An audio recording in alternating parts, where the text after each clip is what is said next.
Rich Mitch, I love you. Yeah, buddy.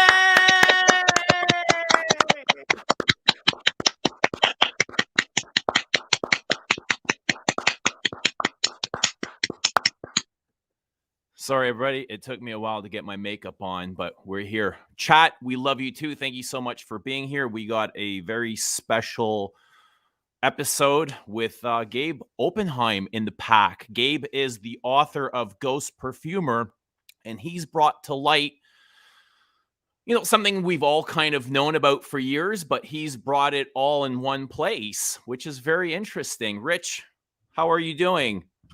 All right, how are you? I'm very well, thank you. Should we just get right into it and have Gabe come on? Is there anything you want to say before we let him in? I'm gonna try not to get us expelled or cancelled or in trouble or arrested or having to pay huge lawyer fees.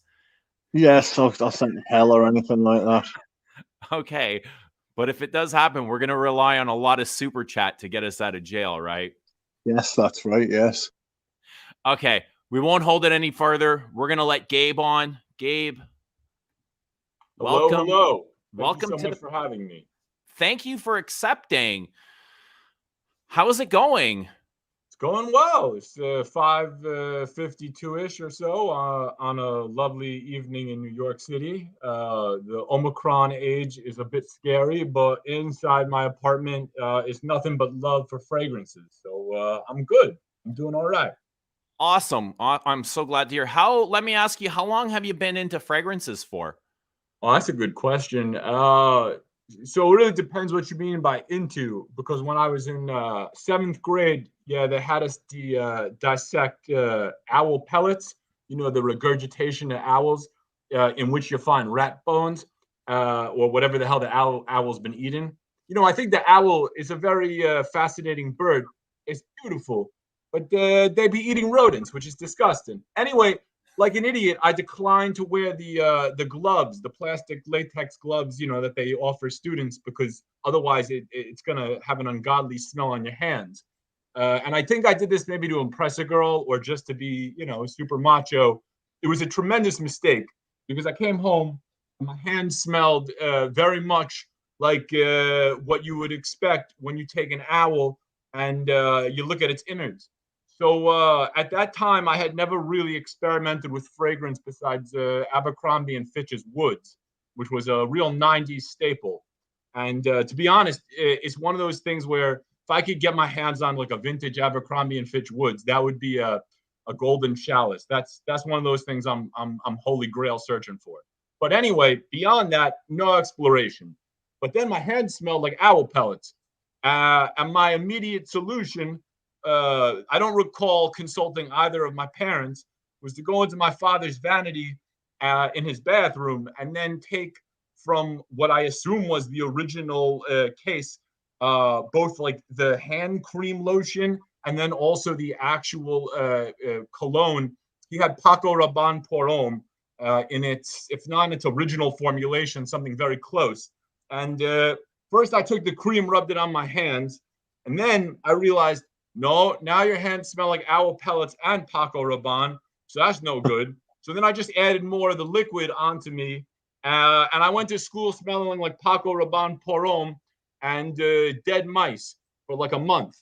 So you could say I got into fragrance then, but to be more maybe precise and more recent, while I was working on this book, something of an addiction took hold. So I can, do scent of the day or scent of the afternoon. I'm wearing Tom Ford's Noir Anthracite right now, which Honorine Blanc did. It did not sell well, but I happen to find it to be fantastic. Actually, I find it to my benefit that it didn't sell well. I think that's everyone else's mistake. I'm just, buying their bottles relatively, cheaply. So yeah, sometime in the last few years, I wanted to write about who the perfumers were, because I thought that's an interesting job. These must be fascinating folks to profile. But then I got hooked on the scent. So sometime before the pandemic in the last few years, I would say. All right. Yeah. So we're going to Can I just say something just before we crack on? I know someone who's got the aftershave of that Abercrombie and Fitch if you want it. Well, it depends if they have like the original or the one that they released in 2010. I got the one from 2010 and it's not the same. But if they've got the original, you and I, we could do some business. Okay. Hey, never mind Abercrombie and Fitch. We came here for the meat and potatoes. Listen, Abercrombie and Fitch in the early 1900s, they were outfitters of like fishing gear. And I'll tell you who bought stuff there, Teddy Roosevelt. And he may or may not mean anything to you, but he was the president here, plus governor of New York. So, there's that. I know who Teddy Roosevelt is, yeah. Yeah. He's a macho man. He was a macho man and he Superman shopped at Abercrombie and Fitch. But meanwhile, this is getting to sound like an infomercial, and that's not what we're here for. Was Teddy Roosevelt known to be wearing Creed at that time? If Teddy Roosevelt was known to be wearing anything, it was probably just his natural musk. What a man. All right, so we're going to talk about your book, Ghost Perfumer, which is based on a foundation of sand, a house built on lies, really. So some accusations here. What is there anything that we can say or can't say? Have you gotten legal counsel? The book was extensively vetted. By extensively, I mean literally every word in the book was reviewed by me and a very expensive to retain lawyer whose job is to go through literary works of nonfiction and make sure that every word has a source, that every word is not just truthful, but that it can be backed up with actual interviews or with historical documents, to make sure that every word has nothing libelous, about it, has nothing that is defamatory. So everything in this book was vetted by a lawyer at the top of the literary legal vetting game. So I'm confident to say pretty much everything that's in the book. If I weren't, I would never have published it because that would have been a rather kamikaze mission otherwise. All right, so you feel safe and you're ready to answer pretty much anything. Yeah, and I would argue certain things are so publicly corroborated at this point that worrying about them, I think, maybe a year ago would have been reasonable, but it's less so now because even since the book was published, if you look and you know where to look, there have been some admissions, at least on the Creed side, that, and in some other areas that we're not going to actually defend some of these legends. Mind you, the legends were created before the current management was even put in place. The company was sold in 2020, so the stories that are fanciful, that are invented. And credit to Olivier Creed for being such a fanciful inventor, but that was all done prior to the current management taking over. So, their willingness to quote unquote defend something really doesn't have anything to do with personal pride because they had nothing to do with it in the first place. Yeah. Okay, so let me ask you. Oh, sorry. Let me ask you a very simple question. Why is it not okay to lie? Oh, I don't think my book says it's wrong to lie. No, I'm not. But why do you think it's not acceptable to lie? Well, and why would somebody lie? Why does somebody have to gain from lying? That's two really good questions. I think there's nothing wrong with fanciful marketing in that fashion and perfume, which are sort of brothers or sisters or cousins when it comes to industry. They've employed strategies of storytelling not entirely truthful since they began. And there's absolutely nothing wrong maybe with people embracing fairy tales because it makes the shopping experience somewhat more fanciful and elevated and kind of wondrous and Christmassy. Santa is a lie, and I'm not going to be telling anybody, child or adult, don't enjoy the wonderful sort of elements that come with the, mythological sort of parts of the holiday. Enjoy it. I think it's great. My book is really about a very particular kind of lie, and I would say it's a lie of attribution. So it's fine, I would say, maybe to create a mythos. I think that's probably accepted as part and parcel of the business. But it's quite another thing, I think, to deny someone credit who's a real hard worker and a real genius and someone who, to be honest, really wants that credit in his heart, but maybe doesn't have the confidence to go snatch it I think it's wrong to maybe steal credit. And moreover, I come from a world of writing where when you do a newspaper or magazine article, if you do a book and it says buy something, yeah, of course, there's celebrity memoirs where it says buy Kim Kardashian and maybe she had a ghostwriter, fine. I think that's pretty well known that those sorts of things exist. But I can guarantee you that if an article says by Gabe Oppenheim, it's by me.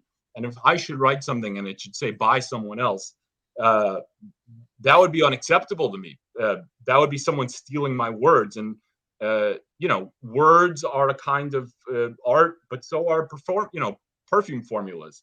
If someone said a painting were by Picasso and it wasn't, and it was by someone else, that guy would be chuffed, and for good reason. Yeah.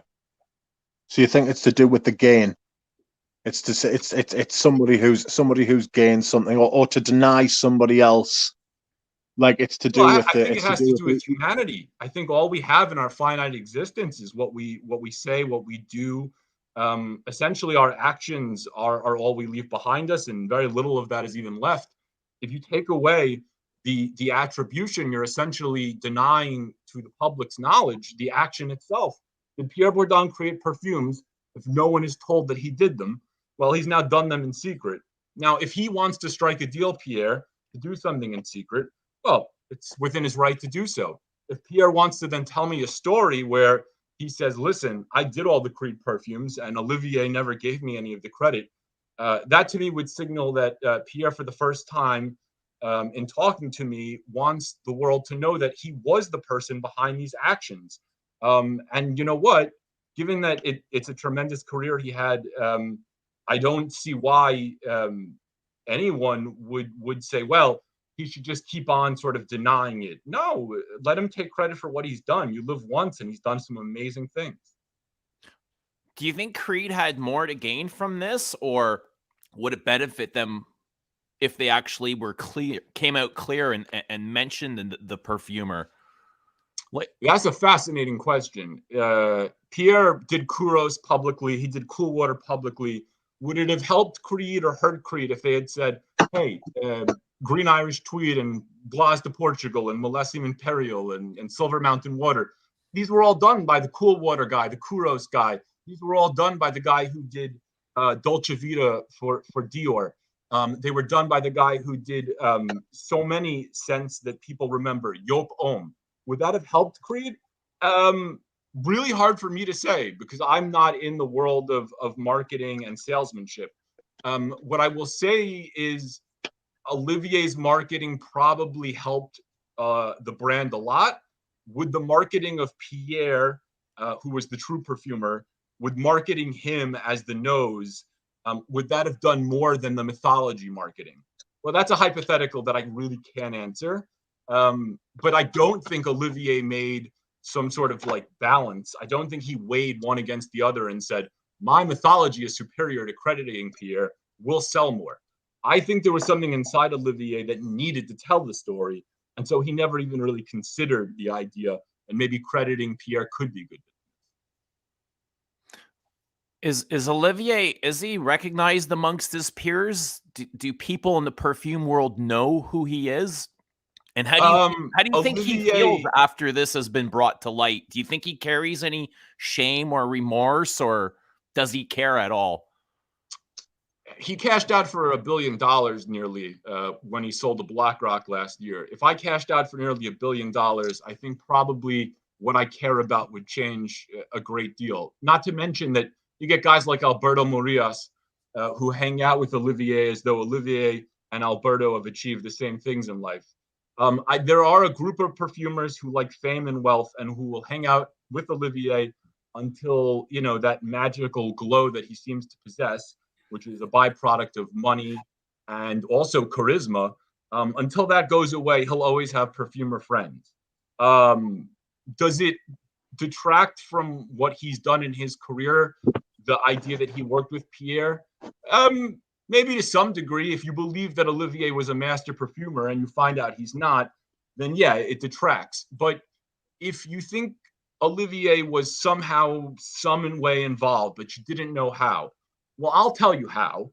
He knew exactly which perfumes Pierre made that were rejected by L'Oreal, that were rejected by Shiseido, he knew which of these so-called losers actually should be made into a perfume under the Creed brand name and are in fact so good that they should be considered winners, which means he was in a tremendously talented fragrance evaluator. And being a fragrance evaluator, while not necessarily being a fragrance formulator, that's no small task, that's no small job, and it's no small accomplishment to be good at it. So I think if you want to read my book or just sort of observe what happened, you can see Olivier as having had a tremendously good nose for which perfumes are classics when bigger companies that should have probably known better rejected those same perfumes. Hermes rejected a version of Green Irish Tweed, right? Lancome, which is owned by L'Oreal, rejected a version of Green Irish Tweed. But Olivier Creed was smart enough to know that no matter that they lost, those are damn good scents. So and you know, you get something like even Original Santal, I think, was a Jill Sander reject. So again, he's taking rejected scents and saying, I don't care that a company twice, you know, 10 times, 100 times the size of my company rejected it. I know this can be good. And he was right. He was right again and again and again. So if you want to say Olivier Creed was a great evaluator, I would say he wasn't just great, he was peerless. Right. So could I just ask you a question on that precise point, right? I've read the book. I got it and I read it. And I've lent it to somebody else to read it, and I'm gonna like read it again. And I really enjoyed it. As a fraghead, I think it's must read. I think if you're into fragrances, it's must read because it is extremely interesting. It gives insight into the business that no other book has given because you're not involved in the business, like in the business side of the business, if that makes sense. You're on the consumer side rather than Thank you so much for saying so. Obviously, I try my best. I appreciate it.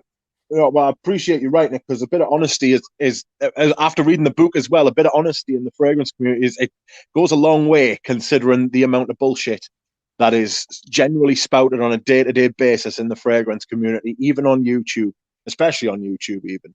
But what I wanted to ask you about fragrance evaluation, do you think Olivier Creed is a better fragrance evaluator than Rene Creed was? Not Pierre's dad, yeah. Sorry. Rene Bourdon. Rene Bourdon, I do beg your pardon.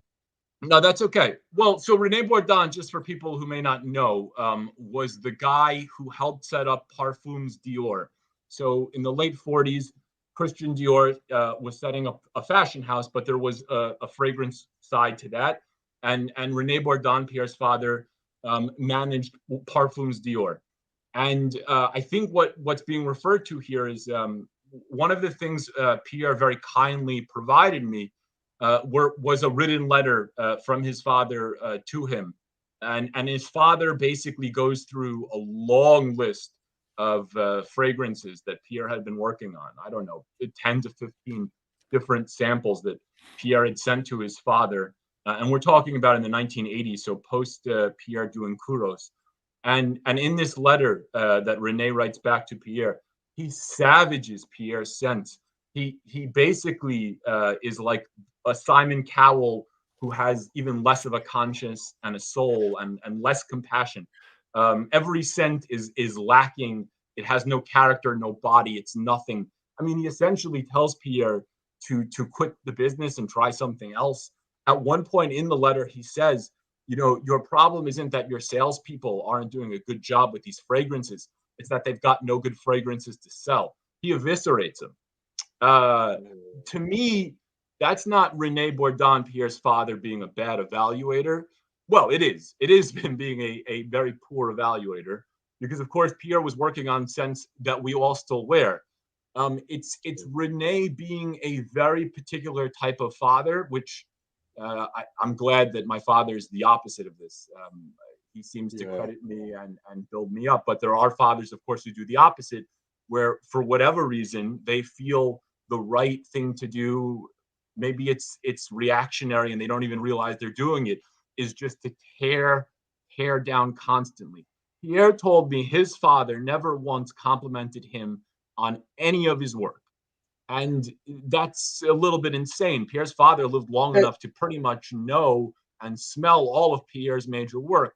The weird exception, right? And this sort of goes in keeping, it definitely keeps with this idea of a father who just for whatever reason will never praise the son. The father did have one weird exception.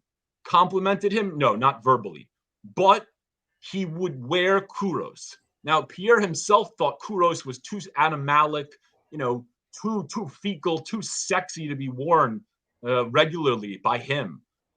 And yet the father wore kuros without even mentioning it. And so you get a father who's tearing down Pierre's scents while wearing kuros. So what do I make of that? Well, I would say in a way, yeah, Olivier, because he didn't have this blindness, this fatherly sort of unwillingness to praise. Yeah, Olivier was much more clear-sighted about Pierre's accomplishments than Pierre's own father. That being said, when it came to other people who weren't Pierre, I think Pierre's father probably did a great job because Parfums Dior became a major perfume house. We all know about Christian Dior's perfumes. So I don't think Rene Bourdon was a poor evaluator, except when it came to his son, which is an unfortunate and sad blind spot, you could say. So could I just ask? Sorry, could I ask you just one more point to elaborate on as well? Could you tell everyone the story? Could you tell everyone the story of Rene Bourdon's early life? Well, Rene Bourdon's early life was difficult to say the least. He basically was orphaned because his father. So Rene Bourdon's father fought in World War I and was shell shocked.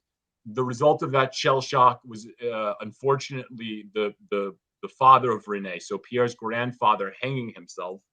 The mother was then in shambles, and so Rene Bourdon soon found himself essentially orphaned with neither mother nor father. At that point, a priest sort of educated him a little bit. He was taken into a small sort of toiletry perfumery business run by some brothers, and then eventually working his way through the beauty toiletry business, made his way to Parfums Dior. But this is a man who really came from nothing, and who, because of France's involvement in World War I and the effect on his family, had seen one parent hang and the other one just fall to bits. So the father came from a really dark place. Whether that influenced how he treated his own son, I can't say, but probably, yeah. And you can imagine, in a way, if your father was not someone known to you, he was a soldier who was so messed up from battle that he hanged himself, you may not know how to act as a father yourself. And I think Rene, I don't want to besmirch a man I don't know, but having seen some of the words he's used, yeah, I think it would have helped if he had had his own father, so he could have had a better sense of maybe how to treat Pierre. I find something really interesting where what I thought was going to be the most interest of this book was Aventus has turned into Bourdon, like the topic of Bourdon and what he's come to portray in this whole story. What do you think? Do you think that the way his father treated him, did he take on those beliefs, the way that his father was putting him down and calling him a poor perfumer? Do you think that had some sort of effect on him? And what kind of perfumer could he have turned out to be if he was supported by a loving father? Yeah, that's a great question, and I think the answers are again, it's always so interesting to imagine what could have been this alternate world.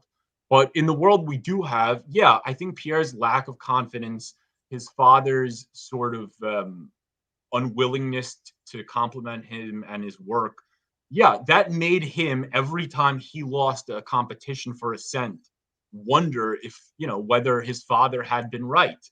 And so I think Olivier, partly by intention and partly by accident, wound up with the perfect ghostwriter, because here was somebody who was so ashamed at every lost competition that he was willing to hand over really brilliant scents to Olivier for literally almost no compensation.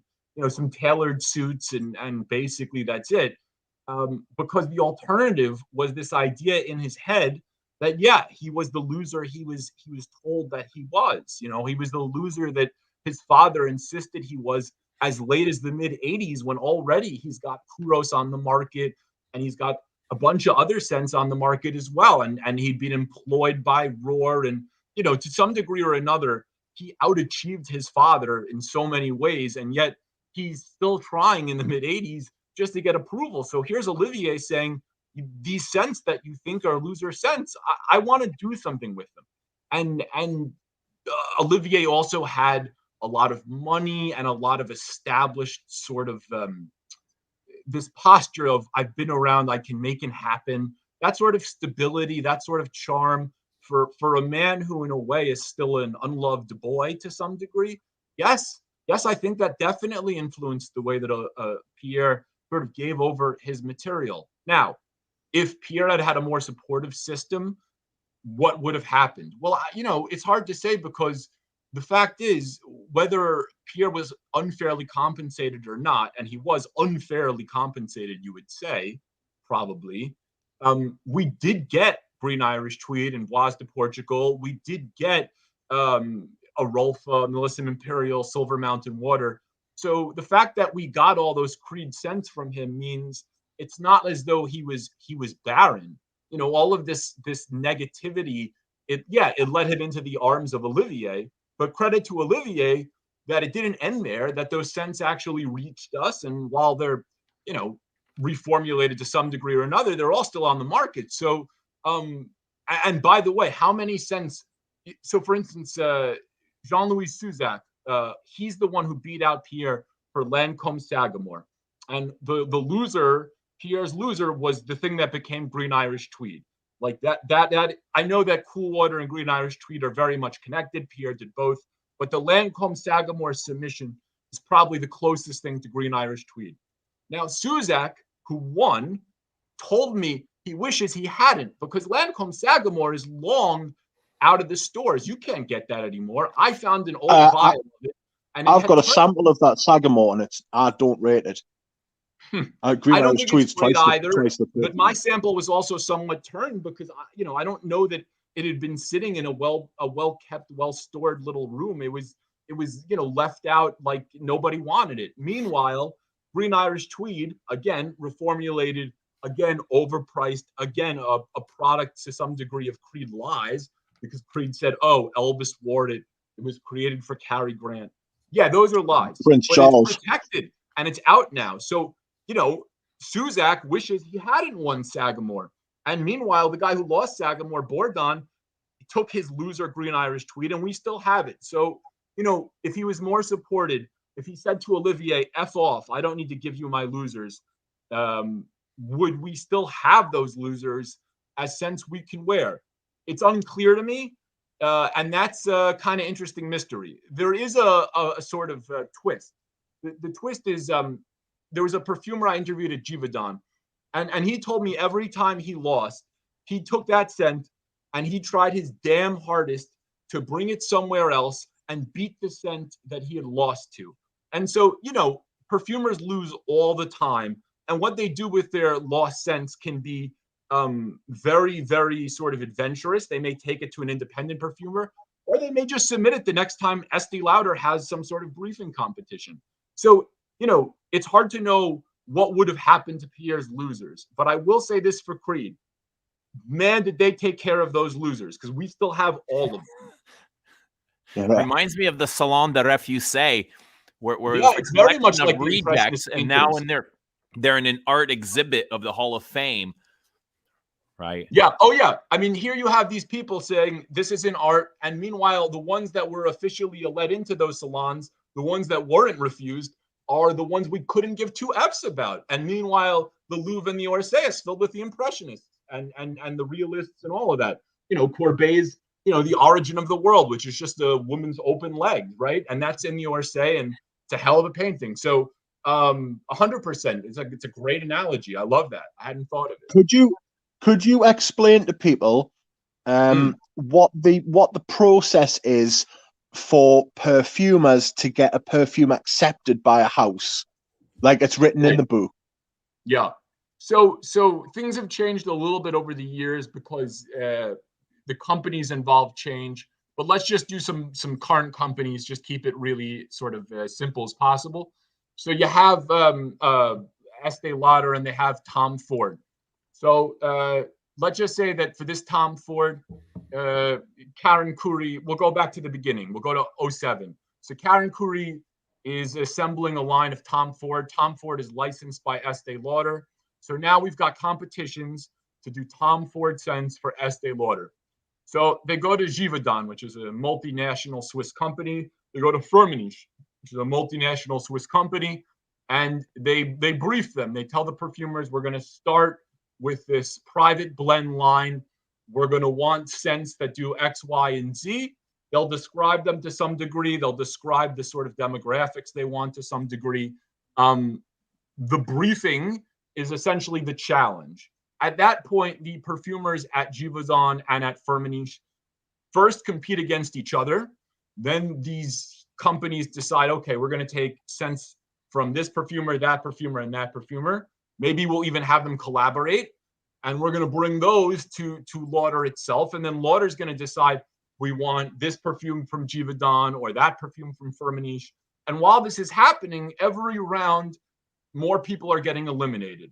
An interesting elimination that can occur is when you are working on something and it's really good and they tell you it's really good, but for reasons not your own fault, it can't happen anymore. A good example of this is Ralph Lauren, which is licensed by L'Oreal, was doing a fragrance with a Givaudan perfumer, and it was all based around the idea of orchids. And then Tom Ford Black Orchid came out, and that project, the guy who was winning that project suddenly lost because the alternative had nothing to do with orchids.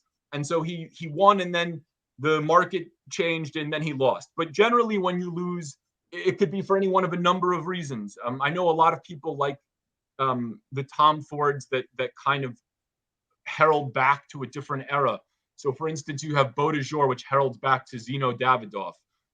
But there was also a Givaudan perfumer who was trying to do a new Tom Ford that heralded back to Coran's Yataghan and the original Yataghan, the very animalic Yataghan. And in that instance, the competition came down to two Givaudan perfumers, two old scents. Why one was chosen over another had more to do with what they thought the public wanted and what would play and what wouldn't. But when these eliminations occur, you can then take those scents if you want, enter them into competitions for other companies. But the company itself may say, you lost this time, but we want to keep you around for another competition. There's a great example of this. So we mentioned Tom Ford Black Orchid. Well, one of the losers from Tom Ford Black Orchid was a team at Firmenich that did an even blacker orchid. It was a scent that wasn't a truffle scent necessarily. It was more of a rose scent, but it was dark. And it was darker maybe than the black orchid idea in the mind of Karen Khoury at Estee Lauder and Tom Ford himself. But they said, don't get rid of it. We still want it. And so the loser of Black Orchid in this case, the team at Firmenich, Harry Fremont included, that scent became Noir de Noir, which is French for basically dark of dark, which was a little bit of an inside joke, as in it was too dark for Black Orchid, but we kept it anyway. And so losers can be eliminated and resubmitted to other companies. They can be forgotten entirely, or maybe they can be held by a company for some other scent. I hope that sort of covers it. Anything can happen to a loser, I suppose. So in these competitions, is there any money transferred during the briefs, or is it just the winner gets paid out? Really, I would say almost neither thing is completely true, because what happens is the perfumers who are briefed work for huge companies, Firmenich and Givaudan, which are multinational Swiss companies with offices in Paris and France and Dubai. Are they paid on a salary or on per commission? No, they're paid salaries. And so when they win a brief, what happens is their company sees, hey, we're winning competitions. And when you win a competition for your company, so let's say, for instance, let's go back to Tom Ford Gray Vetiver. So Gray Vetiver uses a good amount of vetiver. That's great. It was done by Firmenich Perfumers. When the Firmenich Perfumer wins that briefing competition, the contract that gets signed between Estee Lauder, which has the Tom Ford license, right, says for the life of the existence of Gray Vetiver, for as long as Tom Ford Gray Vetiver exists, we're going to buy the oil from Firmenich because Firmenich Perfumers won the brief. So Firmenich has now made a ton of money. Tom Ford Gray Vetiver has now been on the market for almost 15 years. So the person who made it himself or herself does not get a cut when that brief is won. However, because the brief was won, that person is going to be considered a big money maker for the company because Gray Vetiver, that oil, the constant production of vetiver by Firmenich for Tom Ford, that's going to go on for a long time in huge sums. And so you make money as a perfumer essentially by the amount of oil you sell, and you sell oil by winning briefs because your formula was chosen. If your formula is chosen, they got to buy the oil from your company. Okay, excellent. Interesting. Yeah, that's in the book as well. So going back to this book, like I've seen your book on IG. I've seen you on Mr. Smelly stream. Where are some other places you've seen your book discussed that has surprised you, or people talking about your book that have surprised you? I'm first of all extremely flattered and humbled that anyone discusses it. The great surprise I had, and truly the one that I think was most heartwarming to me, but I didn't see it, is I did get a text message maybe the day after the book first appeared online for purchase on Amazon and also on the ghostperfumer.com. I got a text message from a couple of perfumers. I don't want to name them. I didn't ask to share this conversation, but they texted me. One of them texted me. They had lunch, and basically one of them just said one of the things they spoke about at lunch is how happy they were for Pierre that the book was written, and that made me incredibly gratified. Because when you're a perfumer, and these are contemporary perfumers who are working today, whose perfumes you have, whose perfumes are very common and out there, you don't know whether people are going to think, what the hell is he doing? This is 40 years ago. What relevance is this going to have? But the idea that they felt like a solid had been done, not that I'm out to avenge injustice, but the fact that they felt good that Pierre was getting a due and a credit that he deserved for 40 years. Having them say that directly to me via text, which was not expected, was truly gratifying. Sorry, that's one example. How is Bourdon like generally seen by his peers? That's what I was going to ask. Yeah, I mean, he lives in Normandy. A lot of the perfumers of his era who retired live in the south of France instead of the north. So for instance, he's good friends with Jean-Claude Elena, but Elena lives in the south of France. That whole Grasse area is a place where people go. Pierre likes to live in the north, sort of away from some of his peers, even the ones he's friends with. He likes to have lunches with some of the guys he went to university with. He likes talking about literature and political science. I think he likes being at a remove from the perfume world. And I think partly that's because the perfume world did force him into a kind of secrecy for a while. So that's, maybe how he sees the world. But also, I just think he's a scholarly guy. He's got interests beyond perfume. So, that's partly the reason he's sort of removed himself a little bit from that milieu. But as for how his contemporaries see him, I think his true contemporaries always knew him to be rigorous, sometimes rigorous to the point of being a little bit of like an asshole, but in a good way, like someone who was really sort of exacting, demanding, a little bit haughty, but very well educated, really thoughtful, like a lover of books, which is not necessarily always the case when you're dealing with perfume. I mean, especially now because ISIPCA, the school, requires 2 years of chemistry. So you're going to get some science folks maybe, and not as many literary folks. But his contemporaries, I think, knew about his skills. I just don't know that they knew the degree to which he had sort of hidden his accomplishments from them. I mean, I have some perfumers in my messages on my phone who are essentially his age, maybe a little bit younger, who had all the respect in the world for him, but just didn't know that he had been the person behind a lot of these scents that Creed took credit for.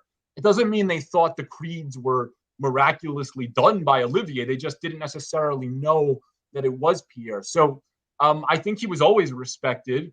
I think this probably only increases that. I'm not going to say my book's so influential as to change his reputation. He had a reputation for being, if you want to, I think there's probably two kinds of perfumers maybe.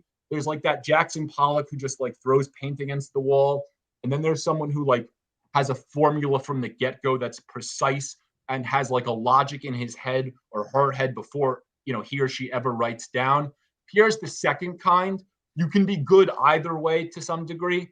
So his reputation for how he did things, it was known. For being talented, it was known. For doing some of these creeds, it wasn't. So yeah, I mean, I think his reputation has been somewhat elevated. Would you consider him a perfectionist, like when he creates? Oh my God, 100% yes. I mean, he thought that the idea for cool water was this new freshness thing that was worth chasing for the majority of the 1980s. He wasn't like happy when Green Irish Tweed was a version of this idea, because to him, the idea was cooler. It had more maybe dihydromercenol. He had this conception of like an aquatic cool thing that didn't exist yet. And he literally spent from like 84 to 88, so 4 or 5 years, just refining this idea of coolness. And he doesn't consider that lost time by any stretch. So a perfectionist, yeah, hell yeah. Do you think that he's more like his dad than he would care to admit? That's a tough one. He was so kind to me in a fatherly way, Pierre. I mean, I was a little bit afraid that he might be a perfectionist with my book and that every little part of it might be sort of up for debate, that every word choice could be a battleground. But he was extremely generous with his reception of my writing. And so I do think he has a capacity for taking a step back when it comes to other people's work. What I will say, though, is his perfume students probably thought he was a little bit domineering. Yeah. I mean, he told Jean-Christophe Hérault, who did Aventus, the author of Aventus, he said to Hérault when Hérault came to apprentice, first of all, here's the real story. Hérault's father worked in the factory that produced the perfumes that Pierre was making at the time at Fragrance Resources, the company. And so this guy, Jean-Christophe Hérault, his father worked with Pierre, knew Pierre. Jean-Christophe Hérault was not a stranger to Pierre. But meanwhile, when he asked Pierre, can I be your apprentice? Pierre said, you have to study flowers for X amount of time. Then you need to read for 1.5 years all of Proust's In Search of Lost Time, which is a literary work that does not involve perfumery, of course, but in Pierre's mind, it's a sine qua non. If you don't do that, you can't do the rest. And only then did he begin to teach him. And I mean, Jean-Christophe Hérault wasn't like being joked around with. If he had given up reading Proust, then he would not have been taught perfumery by Pierre. And so, there was a domineering perfectionist step-by-step method. And I would like to think that Hérault's very creative. And so the reason Aventus in some ways is so great is it's a fusion of the creativity, whimsicality, and predilections of Hérault and the very rigorous nature that was imposed upon him by his teacher, Bourdon. And the same with Rasquinet, Julien Rasquinet. You have Rasquinet's Frederic Malle fragrance, the one that's $1,000. Pierre loves the formula It's very oud heavy, which is not a material Pierre uses. The moon. What's it called? The moon, right? Is that Raskinet's The the moon? It's not at all a fragrance Pierre would do, because Middle Eastern perfumery is not something that was really around when Pierre was into perfumery. But that formula's rigor just makes Pierre smile, and he calls it a masterpiece. And so, again, you know, Julien Rasquinet started his career in Dubai after Pierre taught him. So you get Rasquinet's personality and then the rigor, the formulaic rigor of Bourdon. And that's what makes the moon the moon. So, yeah, I think in a way he can be very sort of demanding like his father, but also, again, not a monster by any stretch of, you know, no. It is sort of rigorous, just like Kouros, now that you say, right? Rigorous is a word that connects both the moon and Kouros. But you mentioned Proust's book, and I'm sure you've just sold 10 copies. But going back to your book, how has this book affected your life in a way that, you know, it's a story that's based on fables? If there's no fable, there's no book. Where would Gabe be today? Well, that's a little bit of a sort of how do I explain this? So a couple of years ago, right before the pandemic, but I didn't know that was happening. I wanted to shift away. I'd spent 5 years basically following the professional boxing circuit. I was a ringside boxing reporter for about 5 years. I had written a book that came out in 2014 about pro fighters from the gritty city of Philadelphia. I had spent 5 years doing guest spots on BBC World Service Radio about boxing. They would originate those broadcasts in London and Manchester, and I'd be in Vegas or LA or Tokyo. And I wrote about boxers for Vice and other publications for a half decade after that book came out. And I loved going to foreign places or just to Vegas to go to the fights. It's a strange thing to go to the fights and then write a perfume book. But after 5 years, I was looking to do something different. And through maybe a consideration that I hadn't really had before, I began to, you know, sort of wonder, hey, if there are people behind perfumes, like actual makers, formulators, creators, what are their lives like? And wouldn't that be a good book? So I looked and I couldn't find a book that quite did what I wanted to do, which was simply a book, a nonfiction book about the lives of perfumers, preferably master perfumers, fine perfumers. Fine perfumers are the ones who do candles and fragrance that we spray and that we get at department stores. Functional fragrance is the sense that, you know, you put in toilet cleaner, which are actually really interesting formulas, but I thought it would be maybe glitzier and more fun to do fine perfumers. Anyway, I began interviewing them in person. I went to the offices of Givaudan and Firmenich and Symrise in New York, and I was interviewing perfumers in person. The pandemic hit, and I wound up doing in 2020 during lockdown Zoom interviews with about 50 fine perfumers, sometimes 3 or 4 a day of a couple hours each or an hour each. And the book was going to be not all 50, because that would have been impossible, but a look at the lives of perfumers. Then in the middle of all that, Pierre, whom I had learned to respect because I'd gotten a sense of who he was, opened up to me when he seemingly had never really opened up to anyone before. And when that story sort of came to me after I sort of beseeched Pierre to open up, the book subject, not because I wanted it to, but because it kind of had to, changed. And it went from a story of the lives of the perfumers to the saga of a great perfumer who was perhaps manipulated by a marketer, heir to a clothing empire. That relationship between Olivier Creed and Pierre Bourdon became the book. Had that not landed in my lap, I would have written a book about fine perfumers and their lives. I've got some really great stories from those interviews. I traveled to France. I traveled to Dubai. I've been in the offices. So maybe that book is coming next. That's where I would be. So Interesting. you mentioned Quest a little bit earlier. The house. Now, I'm under the impression that Quest did the perfumes for Serge Luton. You can stop us if I'm wrong at any point. And that Christopher Sheldrake and Pierre Bourdon both worked on Féminin Dubois by Shiseido. Yep. Do you know if Pierre Bourdon was the person who trained Christopher Sheldrake? I mean, that's a partnership. They work together.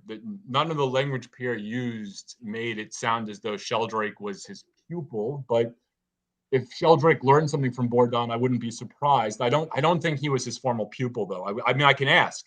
But that's not how it was described to me. I could look back in my notes, but I don't think that's how it was described. They only reason worked as partners, as far as I know.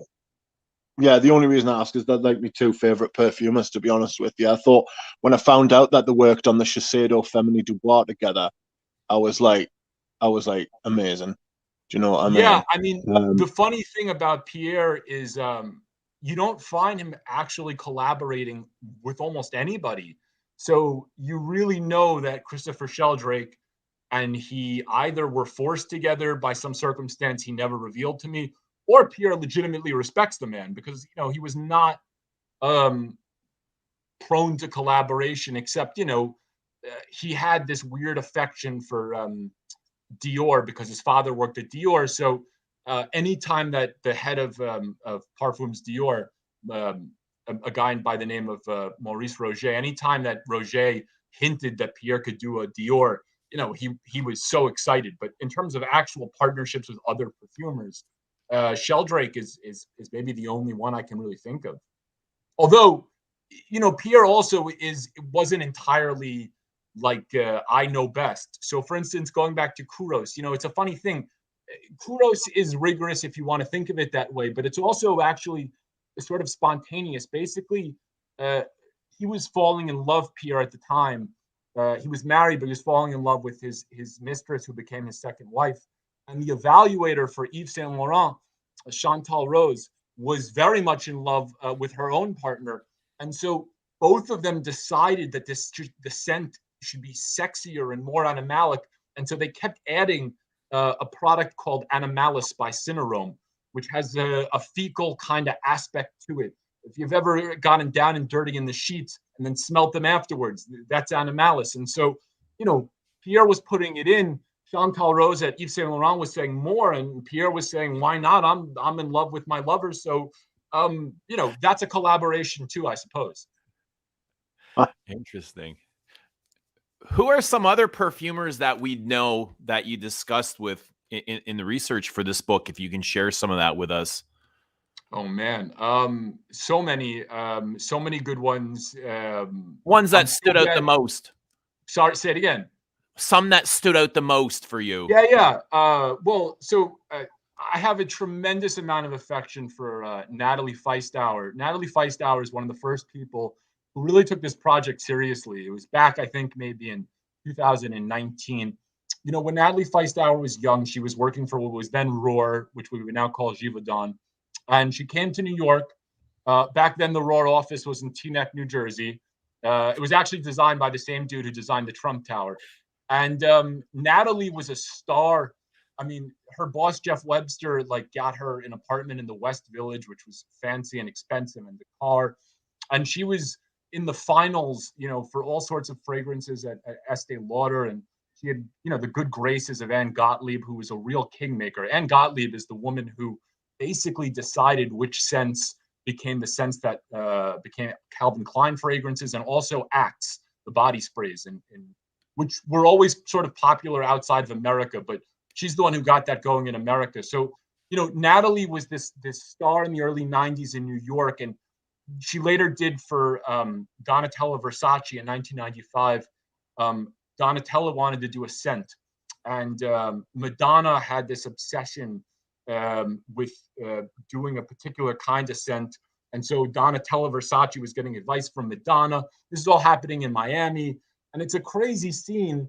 The scent, by the way, is Versace's Blonde. And so when Natalie opened up in and that scent is from 95, it's tuberose heavy. It's kind of an update of an old Piguet fragrance, right?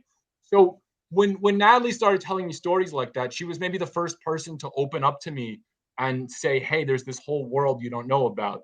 And I'll forever be grateful. Tremendous stuff. She's credited as doing Havana by Aramis. And actually her own teacher is the guy who did Poison. I mean, he wasn't a great teacher. Edouard Flechier at Roar. He was very good at perfumery, but very bad at teaching people how to do it. So she kind of watched him and was like, well, I'm not learning very much. But he's the guy who did Poison for Dior, Flechier. So, she's at Flechier's side. And then so I started to like understand, hey, a perfumer apprentices to another perfumer. There's like a sort of a lineage there. That's an amazing thing. And from there, I mean, Harry Fremont of Firmenich, who did Aramis New West and Tom Ford Grey Vetiver and has been involved every which way from the early 80s until he retired a few years ago. He got a Lifetime Achievement Award from the Fragrance Foundation in 2017. And this man, he kindly invited me to his garden. I won't reveal where that is. And we went through all the various flowers and their smells. And we did this for a week. And on the final day, the man uprooted with me this giant vetiver root. We brought it into his kitchen and we smelled it just so I could learn about, the raw materials. I'm by no means an expert. I'm the opposite of an expert. But that was a generosity on a level that, any reporter, any human sort of dreams for. And I'm very lucky to consider some of these people now my friends. You said you spoke to a lady there. Somebody else I noticed, another lady in the perfume industry I noticed that you spoke to was Sylvain Delacour. Yeah, and formerly of Guerlain, that's right. Yep. Yes, could you tell everyone what she said to you about Mr. Roger Dove? I believe her words exactly. I got to look them up, but I believe her words exactly. She giggled and said, he's not a perfumer. Yeah, no, I mean, he was a marketer for Guerlain, going around to fashion boutiques, but mostly department stores, and teaching women how to apply makeup. And Sylvain Delacour, who was creative director of Guerlain, while, Mr. Roger Dove, however you want to say it, was doing this, obviously has the authority to say who was doing what. She was the creative director of the damn house.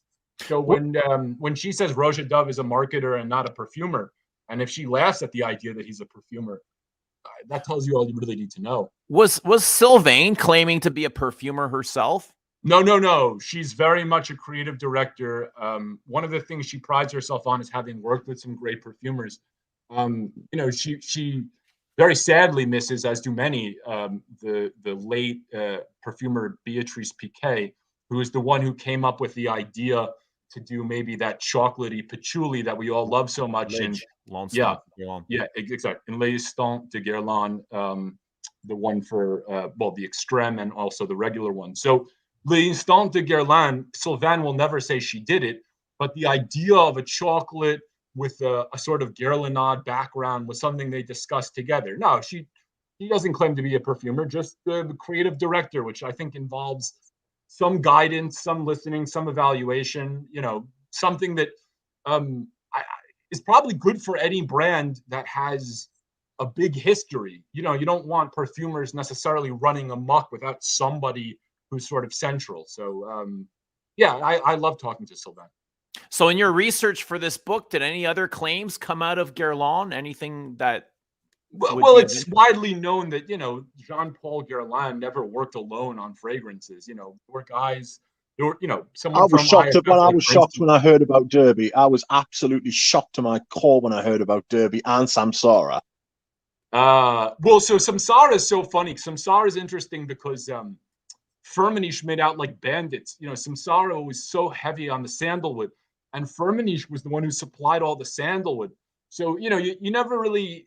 You think you know what you're looking at, and then you don't. You're looking at some red container for Samsara. What you're looking at is, green money for the Firmenich perfumers. But as for Guerlain Darby, the original Darby bottle, for people who don't know, some collectors call it the Eagle bottle, but it's this weird sort of glass kind of ziggurat type deal with a gray cap that you don't know why it's slanted inward, until you find out that It was supposed to be a scent called Guerlain Centurion, and the bottle was made to look like a Roman soldier in armor. And when you look at the original bottle, it looks like a Roman soldier wearing armor. But No way. at the time, Guerlain was going through the very beginning of its ultimate acquisition by LVMH. And so an executive was brought in, a marketing executive whose previous work had been on toothpaste products. That's true. He insisted that the top note for Guerlain Centurion have a minty kind of effect. And also, maybe we should just dump the name Centurion altogether. But the bottles were made. And so you get this Roman armor bottle, but now it's called Guerlain Derby because the guy decided, well, we can't market a Roman name, even though we have to use this bottle. And then 12 years later, they released Coriolan.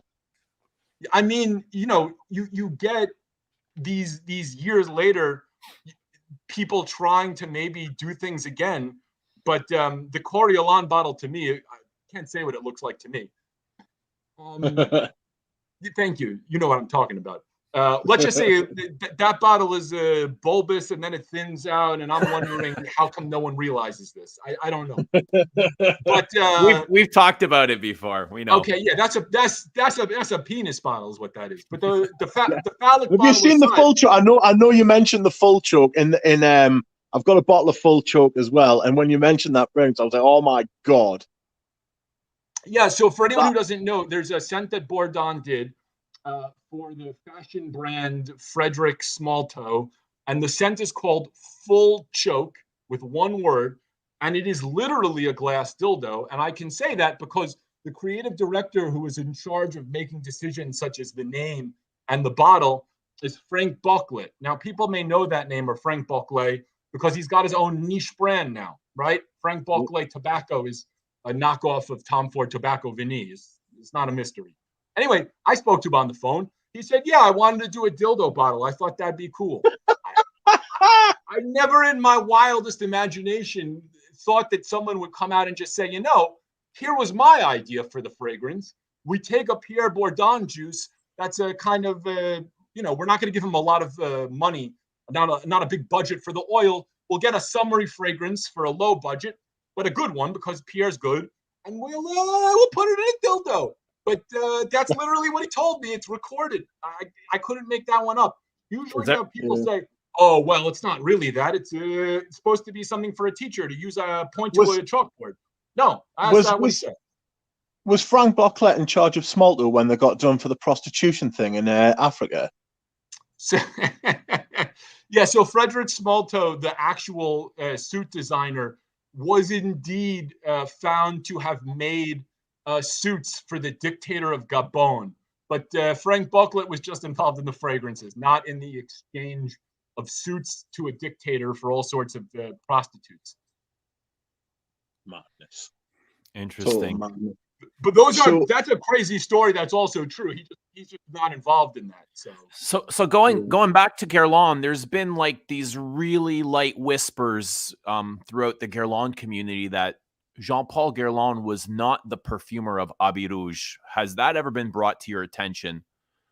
Yeah, I mean, both ways. So there's a woman named Anne-Marie Saget, wonderful, wonderful person, because she worked alongside Jean-Paul from like the middle of the century, basically till the early 90s when she quit because she found the LVMH sort of influence intolerable.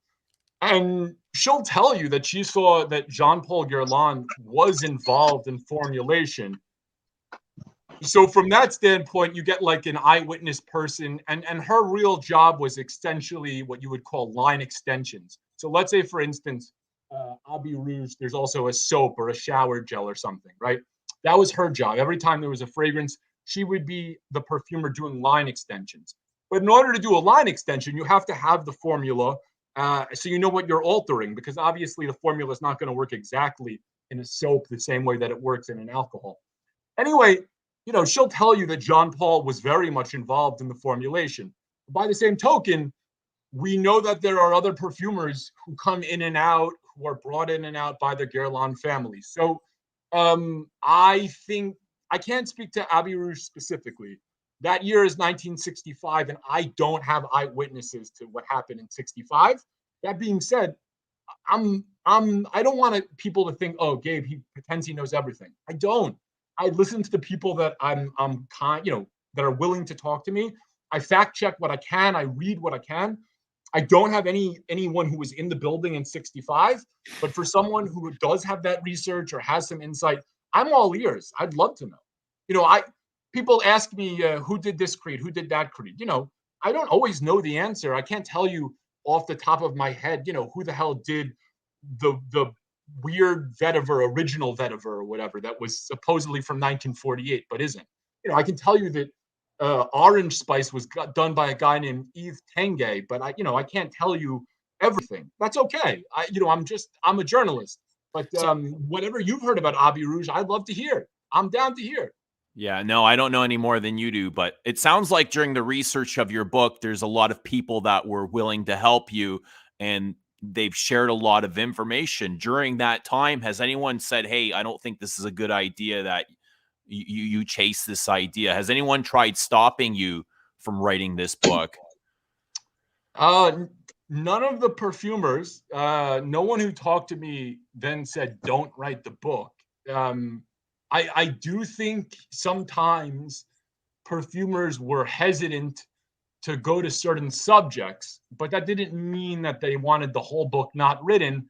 I just think every perfumer has a soft spot for whatever reason. And it could be something very innocent. It could be there's a perfumer at Givaudan who told me he was miserable at IFF previously. And we were talking in 2020, and he was talking about the year 1990. And I said to him, was it X person who made your life miserable? And he didn't want to go there. I don't think he wanted to bring back to light an episode where he found he was being treated like dirt by someone who's still at IFF. I don't think he thought it would help anybody. So were there areas where people said, I don't want to go there? Yes. But I don't think anybody said don't do the book at all. I don't recall that. There's a perfumer in the book. There's a perfumer in the book at the end of the book who you tell the story where Pierre told you that you could mention them, and then asked you again at the end not to mention them at all in the book. Could you tell people that story, and would you be willing to mention them on stream? Come again, sorry. Oh, yeah, I know what you mean. No, I can't do that. So okay. Basically, Pierre, it's a funny thing. When I was in college, I had a very tremendous professor, a guy by the name of Paul Hendrickson. He had worked at the Washington Post for many years. He has since authored several books. He won in the United States the National Book Critics Circle Award for a book called Sons of Mississippi, which is about the legacy of racism in the South. Brilliant dude. Anyway, he helped get internships for many of his students, or a few of them, at the Washington Post, where for many decades he was the star writer. And there was one particular student who really never thanked him for him helping her begin a career, and she wound up staying at the Post for many years. And that ingratitude, for whatever reason, always bothered Hendrickson.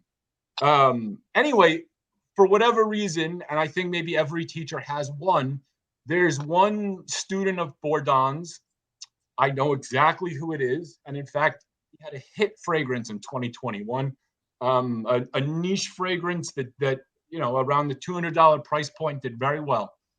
And neither Pierre nor Kathy would tell me the nature of the betrayal that made them so angry that they don't even like to speak his name. In fact, they won't really speak his name in front of me, except for a couple times, I suppose. Otherwise, I wouldn't know who it is. So there's this one guy who sticks in the craw, and what could a student do to betray a teacher? Man, have I thought about that? What this one guy did to Pierre, but I literally don't know, and I won't. I was begged to not say the name, so I won't. And you know what? Maybe credit to Pierre too. Because let's say the guy did something truly awful, whatever the hell that is. Pierre could tell me the name and maybe besmirch the guy's reputation. He's doing fucking well now. He really, truly is. And Pierre's retired. Pierre could maybe take him down a peg, but he chooses not to. maybe that's an honorable decision. I can't tell you because I don't know the nature of the betrayal. And I'm so sorry for being coy, but I can't share the No, nature. I totally get it. Somebody I has to find not it say something. I find it really respectable of Pierre not to besmirch the perfumer or his friend. Yeah, I mean, look, you know, a lot happens between a teacher and a student, and these things are sensitive. You know, one of the things that's so cool about Pierre Bourdon and Jean-Christophe Hérault is that there was a scent in 2005 called Canali for Men, and Hérault did 95% of it. But the license holder for Canali wanted the name of Pierre as someone on the scent. So Pierre did like 5% of the work. Hérault did 95, and they both signed it, you know. And probably Hérault wasn't thrilled, but it's the way of the world. Meanwhile, though, Pierre was retiring, and so Hérault started doing all of the Canali scents, leading up to a scent called Canali for Men, Canali Doll 1934 in 2009, which is really like a proto-Aventus. It doesn't have the Aventus musk, but it has a lot of the woodsy Aventus elements, and you can see Hérault is starting to experiment. You know, so now think about it like this. Pierre sort of, because he established Creed with all of these scents, because he worked slightly on this Canali that's kind of proto-Aventus, you know, he could feel maybe some bitterness that after all the work he put in to establish Creed, Aventus, done by his student, was the one that truly financially popped, right? By the time that Olivier sold the company in 2020, Creed was doing, according to reports, either $200 million a year in revenue or $270 million. But either way, that's a fantabulous sum, and one that's owed in large part to the success of Aventus.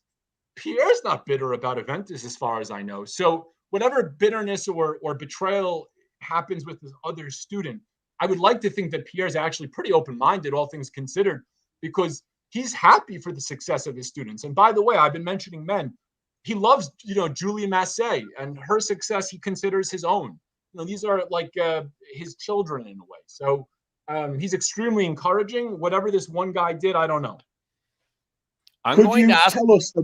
Could you tell us about the criminality of Pierre Bourdon, please? Pierre Bourdon. Pierre Montal. I beg your pardon. Oh, the criminality. Yeah, in the 90s, the guy who's called Pierre Montal, whose real name is Pierre Louis Repellin or Repellin. I'm not French, so I don't know which of the two ways it's pronounced. But in either event, he created a perfume that was very clearly meant to resemble every which way the original Jean-Paul Gaultier Classique fragrance, the one with the woman's torso, the one that preceded Le Male. And yes. French courts found him once and then again on appeal guilty of a certain kind of counterfeit, not of the formula, but of the design and of the branding and of the way that it was marketed. And in fact, a French appeals court they called him a parasite. And so he was ordered to, I think, pay damages or restitution or both. I have all the court documents, but yeah, he was convicted of counterfeiting Jean-Paul Gaultier fragrances. Yes. That's pretty hard to do in the fragrance world, isn't it? Convict somebody of counterfeit. It's really hard to do. You have to basically copy the bottle super exactly, change the wording on the bottle very slightly, and mislead consumers in a grocery store so they think they are actually buying Jean-Paul Gaultier. It's not enough to make a Creed clone where you call it Club de Nuit Intense Man. It's not even enough to call it like instead of Sauvage by Dior, Savage. You really have to do the bottle and the name and the whole setup in the store where it's sold. You really got to do it such that the consumer is confused. Now, this was the early 90s in France. I don't know whether laws have been slightly altered. I just know that under the laws at the time, he was convicted. Amazing. What are your thoughts on clones, on clone brands? I don't like generally when people take other people's ideas. That's not like something I like as a concept. in reality, it's so prevalent in the perfume community that it can't be dealt with in a black and white way where you say clones are bad. Like, for instance, at Givaudan, I spoke to Xavier Renard, who was unbelievably generous in terms of going to places he didn't have to. He could have called the interview off. He could have said, this is off limits or that. So basically his job is to sort of be the general manager of all the perfumers, to keep them happy, to keep them inspired, to make sure that they're winning briefs. If Firmenich tries to steal a perfume from Givaudan, he's going to be the one who makes that, offer to keep the perfumer in the house. Or he may try to lure a perfumer. I mean, there's this great example of Christophe Reynaud, a perfumer who was at Givaudan. Firmenich stole him away for a big sum, good package, and then Givaudan stole him back. Now, he was one of the primary authors of Paco Rabanne 1 Million, so you can see maybe why there was a competition. Anyway, Xavier is basically running these sort of HR issues while also being very much involved in making sure the perfumers are winning briefs and being inspired. So he has to know a lot about fragrance. And I said to him, what the hell about Olivier Pesciu? You got this guy, he did Mont Blanc Legend. That's a ripoff of Abercrombie and Fierce. And you got Olivier Pesciu, who did Mont Blanc Explorer, and that's a ripoff of Aventus. And, he didn't actually sidestep either of those points. Basically, you have brands, Mont Blanc's basically licensed. I mean, they make pens, but they're licensed for perfumes by Interparfums. Interparfums was asking for clones. All of the perfume houses were competing to make clones for Interparfums. It wasn't just Xavier's stable. So now, put yourself in for a moment, and I'm not defending anybody or anything, but put yourself for a moment in the shoes of someone named Xavier Renard. You got briefs coming out asking for specific kinds of clones. If you tell your perfumers, we're not going after these, well, number one, you're probably going to be fired because you don't run this company. It's huge. But number two, you're also denying these perfumers a chance to win a brief, which means a chance for the company to make more money, which means a chance for their salaries to go up. You're basically taking a pack of thoroughbreds and saying, no, this is an easy race to run, but I'm not going to let you do it. It's hard. It's really hard. And so the reality of the clone thing is this. You go back to Estee Lauder's Youth Dew in 1953. There'll be people who will say it was a crude version of X, Y, or Z, that it wasn't original. But let's say it was. Let's say IFF created a true original for Lauder. Well, Opium that was done for YSL was very much based on Youth Dew, no matter what anyone says. And I got so much proof to that point that I feel pretty confident saying that. If someone wants to argue with me about it and they have their own proof, we'll have a debate for nerds. But in any event, Opium is sort of a French version of a very sort of more brash American Youth Dew. So now Opium's from the late 70s. Youth Dew is from 53. You got a million clones of Opium in one way or another. This thing started so long ago that the perfumers in business now have really one of two choices. One choice is to say completely, I won't do clones and it's unethical. And man, that takes a lot of balls. And I'll tell you who's done it. Christophe Ledamiel. He was once at IFF. He's independent now. I think he's opening up a shop in the Village in New York called something by CL, Clear by CL or Sense by CL. But Christophe Ledamiel has this whole idea that perfumery needs to be more ethical. And one of the ways it needs to be more ethical is no more cloning. There's no other industry in which that would be allowed. It would be counterfeiting in every other industry. It would be intellectual property theft. Now, I totally respect him. But the other reality is you work for a big company. Christophe worked for IFF, but he doesn't right now. You work for a big company. How many briefs are you going to deny yourself based on your morals? And how much, if you don't go for those briefs, you don't win those briefs. How long are you going to be employed realistically? How long before the big companies don't want you? Now you're at a smaller company like Sozio. You're at a smaller company, like the companies that provide scents in the Middle East that are a little bit smaller, where almost everything they do is some sort of twist or clone. So falling out of favor can make you essentially have to do more clones. One small thing, though, even Christophe, and I love Christophe Ledamiel, you go back to IFF. Well, when he was at IFF, when he's doing Polo Blue with Carlos Benaim, Polo Blue was an aquatic scent that borrowed from a lot of other aquatic scents. And the people at IFF know which formulas they looked at before they made it. So, everyone starts somewhere, and almost nobody starts with not a formula. Almost everyone starts with a something, a pre-existing idea. The few instances in which that's not the case, there are some. But even Pierre Bourdon will tell you, Green Irish Tweed and Cool Water started because he thought, what if I took certain elements of Drakkar Noir, certain elements of, the Jeffrey Bean fragrance that was popular in the 70s, and what if I up the freshness? And so everyone is hearing something based on a song they previously heard, because music's been around forever.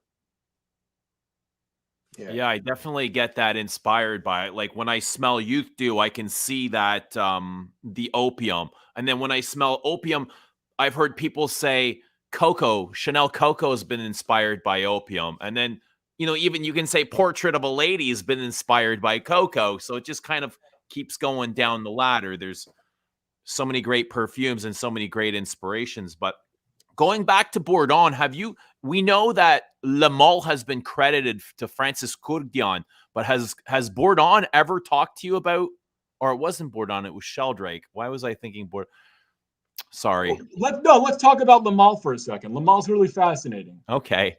Yeah, let's do it. So there was two other perfumers working on Le Male with Francis Courdian. Do you know who they were? No, but I'll tell you a Le Male story that I find really interesting and fun.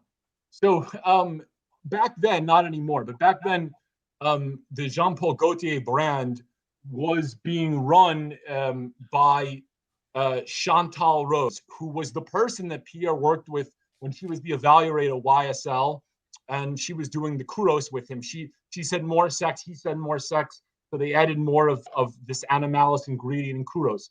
So they had a tremendous partnership.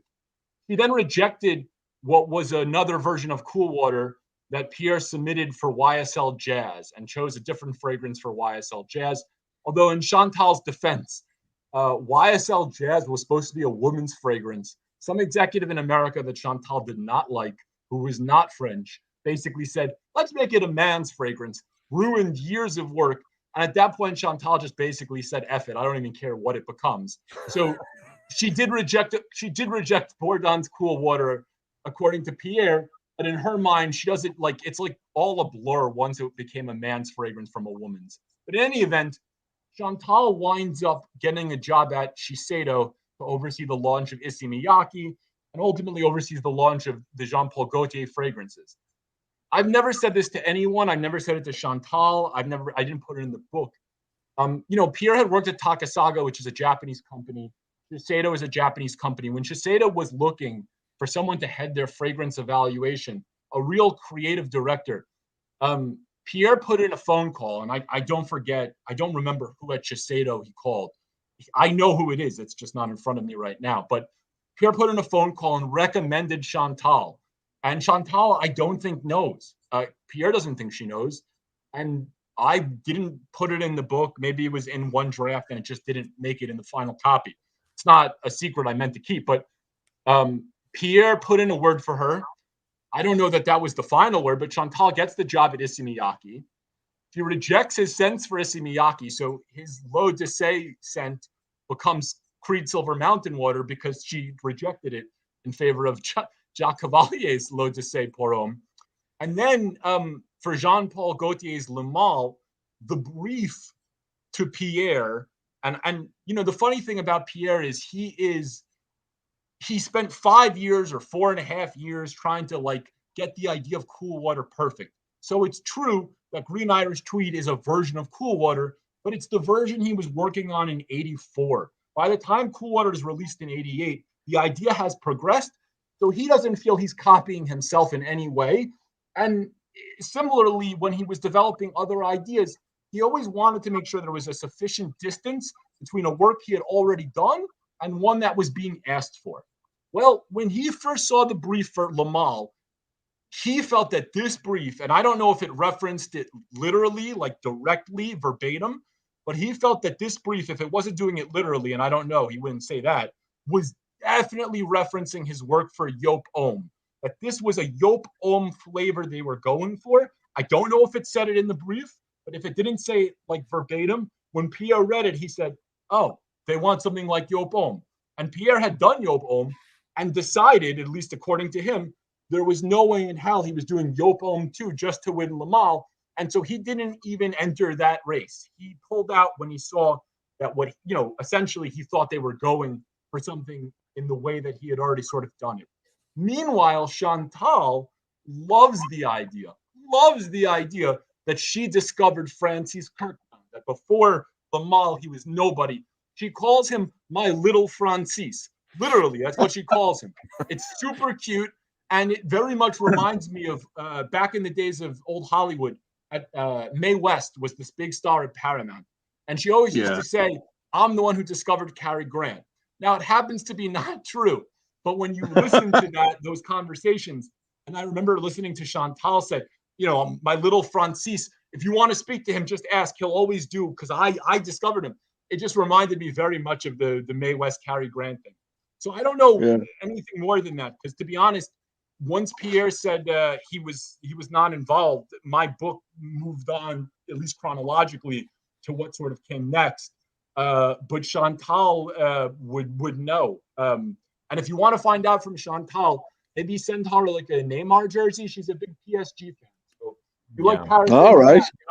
And that Chantal Rose, like ROOS. Correct. She and her daughter have a niche brand of their own, Rose and Rose now. Do you know that? Have you heard about the new face of Dior Sauvage? Speaking of PSG, Kylian Mbappe. I see Johnny Depp all over the bus stops. Who's the new face of Dior Sauvage? The new face of Dior Sauvage is Kylian Mbappe, the player for PSG. Oh, I know who Mbappe is. I know who Mbappe is indeed. Well, that's a huge difference.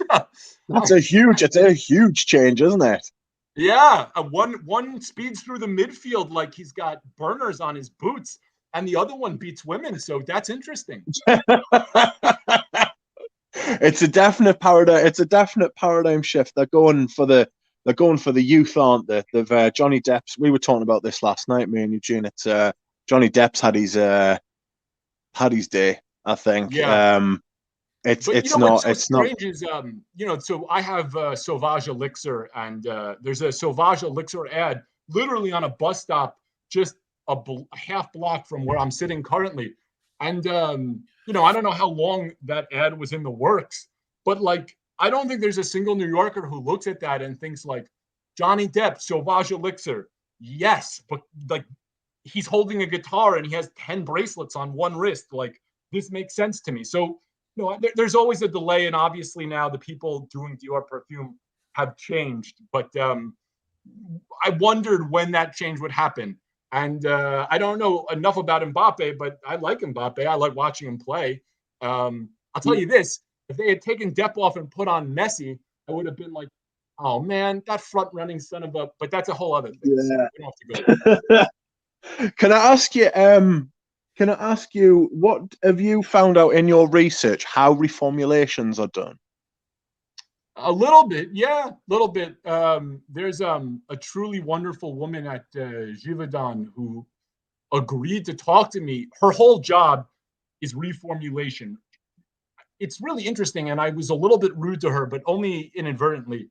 My very first question, I think, was something along the lines of, you're a perfumer whose entire job is to take formulas from other people and change them so that they are now in accordance with either IFRA law change or some other dictate. But you get the dictates of what needs to be altered, and you get to make all sorts of decisions, but you're starting with someone else's formula. Would you rather not start by creating your own formulas and be more on that original side? And well, she didn't let me have it, which was kind, because she could have. But she actually talked to me about how, in her mind, there's a huge sort of puzzle. Like there's all these puzzle pieces that are in play when you have a formula that needs to be restructured, and that there's a certain kind of mathematical puzzle sort of satisfaction to rearranging the pieces such that ultimately the formula produces as close to the smell as possible. And by the way, it's not like she's just getting to decide this smells close enough. The original perfumer stopped by her office. Evaluators stopped by her office. It's a thankless job. I mean, reformulation will never be the exact same thing as the first formulation. And so you're asking for complaints no matter what you do, and yet trying to satisfy them, trying to make it chemically work for her scientific rhythmic sort of brain is a challenge she likes. She said to me, more than the idea of starting from scratch. Now, could that be a lie? I don't know. It could be, but it was convincing. So how does it work? Basically, as a general rule, the oil house, so let's say in this case, Givaudan, the oil house that won the scent originally will try to unite a team. They will try to bring in the original perfumer. They will try to bring in someone whose job maybe or specialty is reformulation, something like that. And the work will happen kind of piecemeal. The reformulator will kind of work around certain things. The original person will submit some ideas.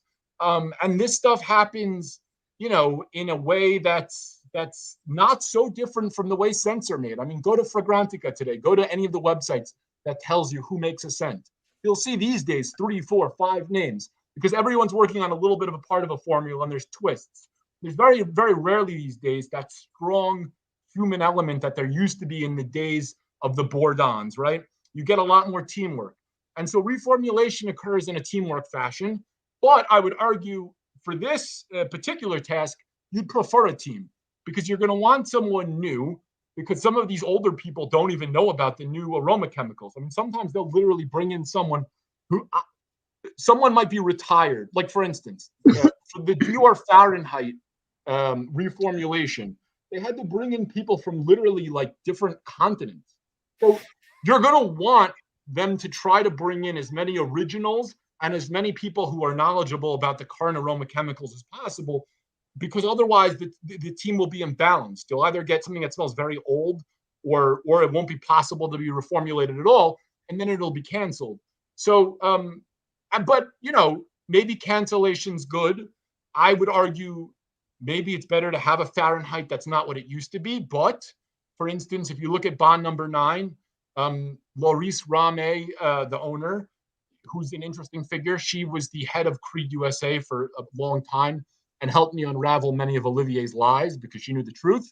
But for bond number 9, she had this scent, New Harlem, that kind of smelled like waffles and maple syrup and coffee. When a particular aroma chemical became no longer usable, she stopped making that scent. She didn't get Maurice Roussel and some reformulator to work together. So because I think in that instance, perhaps it would have sucked. I actually think they might have tried, possibly she's fibbing, they tried and it sucked. So, reformulation is you try, they get evaluated. If it's close enough and people think we can still make money off it, they put it on sale. My major issue, which I think all frag heads will feel me on, is, in every other industry, when something changes, they'll try to acknowledge it at least, or maybe not every industry, but many. The idea that you're going to tell the customer it's exactly the same when it's not, that's a little bit of gaslighting. I don't like that. I would prefer just, more transparency. What are your thoughts on what's going on over at Christian Dior? And have you heard anything about Francois Demachet in your search or interview with other perfumers? I never really heard too much about him personally. The thing about Dior that's a little unfortunate is, so Dior is owned by LVMH, and LVMH is huge. I mean, really, all of the world's owned by 2 French fashion companies, LVMH and Kering. But in any event, LVMH owns Dior. And, one of the things that people really didn't like about the era of Francois Demachet, and it's not about him personally necessarily, but you had some scents that were made for Dior. Like, for instance, J'adore, which was done by Khalees Becker. And not just was it done by Khalees Becker, but part of the inspiration was this plum liqueur recipe that was like in her family. In any event, like at the very beginning, some family recipe. Anyway, at some point during the sale of J'adore over the years, the books, literally like the books where they cite who the perfumer is, were changed. And suddenly Khalees Becker's name was taken out and Francois' name was put in. And I can't tell you, this would never have been something that I thought would come up again and again. I spoke to Khalees during lockdown. She was on her horse farm in like the southwest of France. Wonderful person. I don't think she brought it up. She may have. I have to look, but I have to go back to the recordings. But so many perfumers who had nothing to do with it said, we don't like when that happens, when they bring in someone who's now the head of the house, and so his name has to be attached to every scent. There's no reason for it. So people were very pissed about that. As for his exit right now, that happened when I finished writing the book before he was officially gone. I don't have anything juicy or gossipy or new.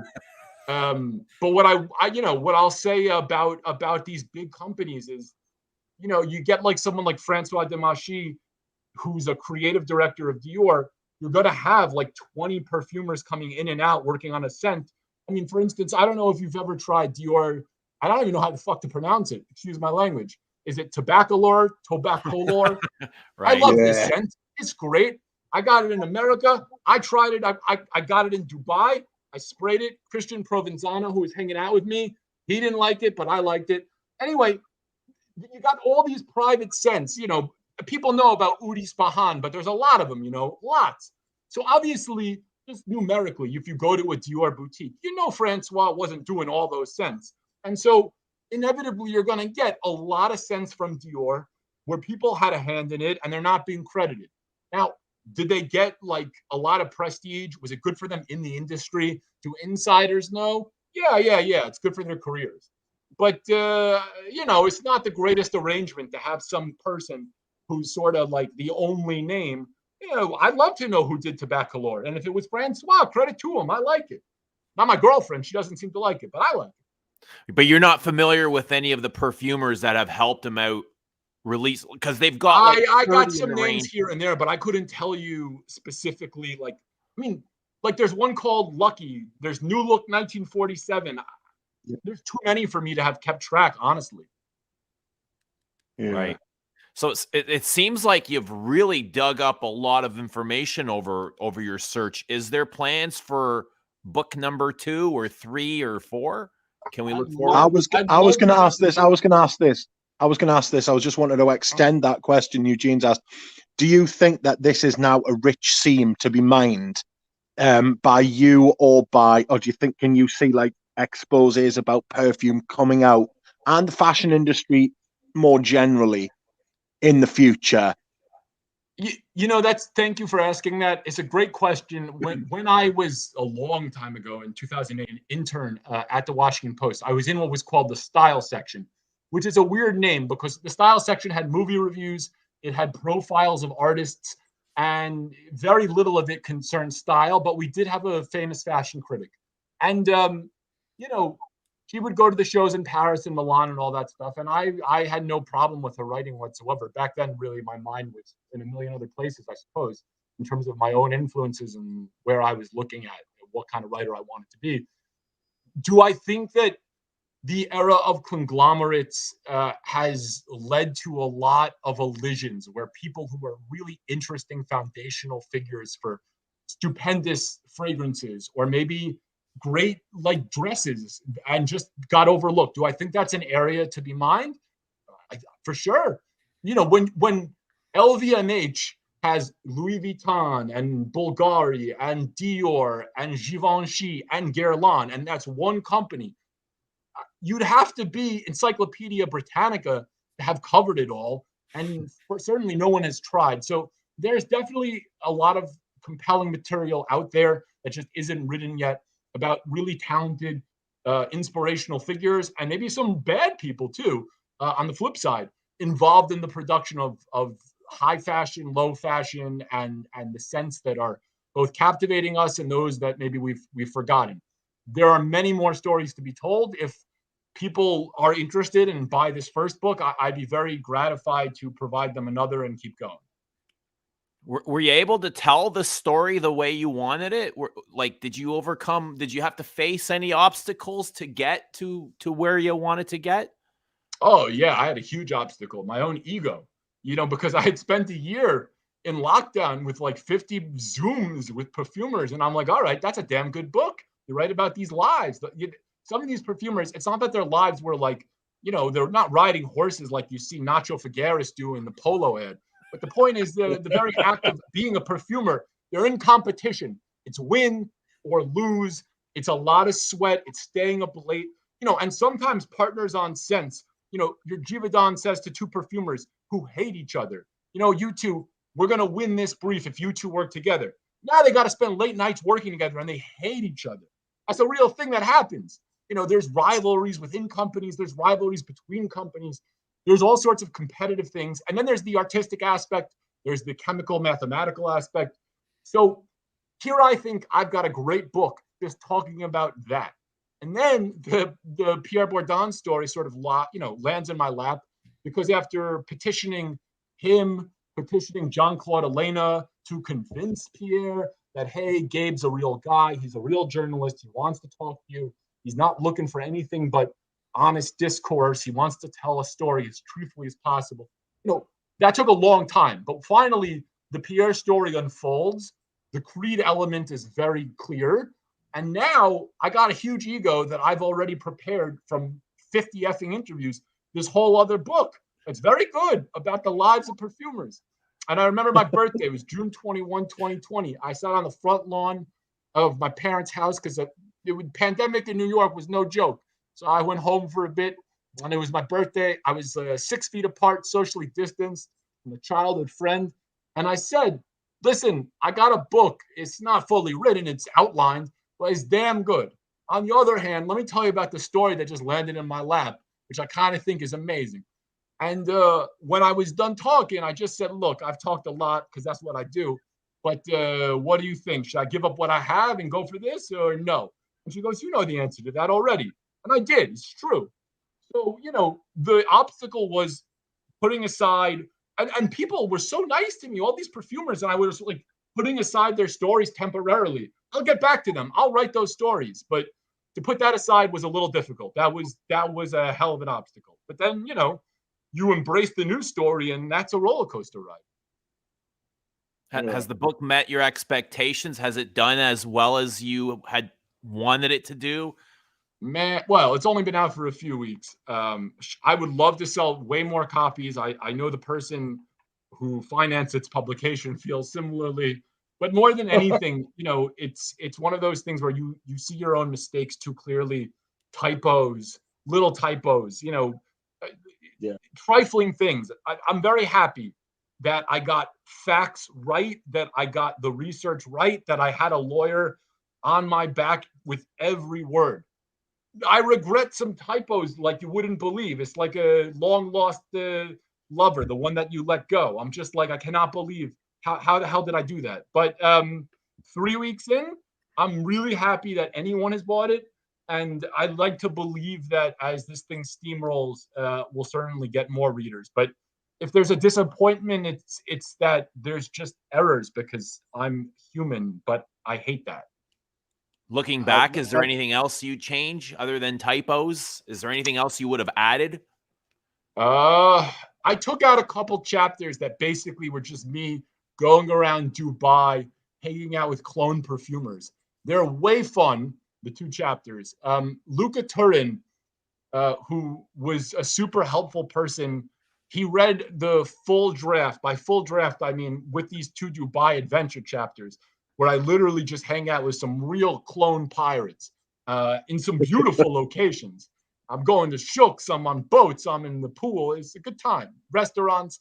Listen, Dubai, it can be a good time.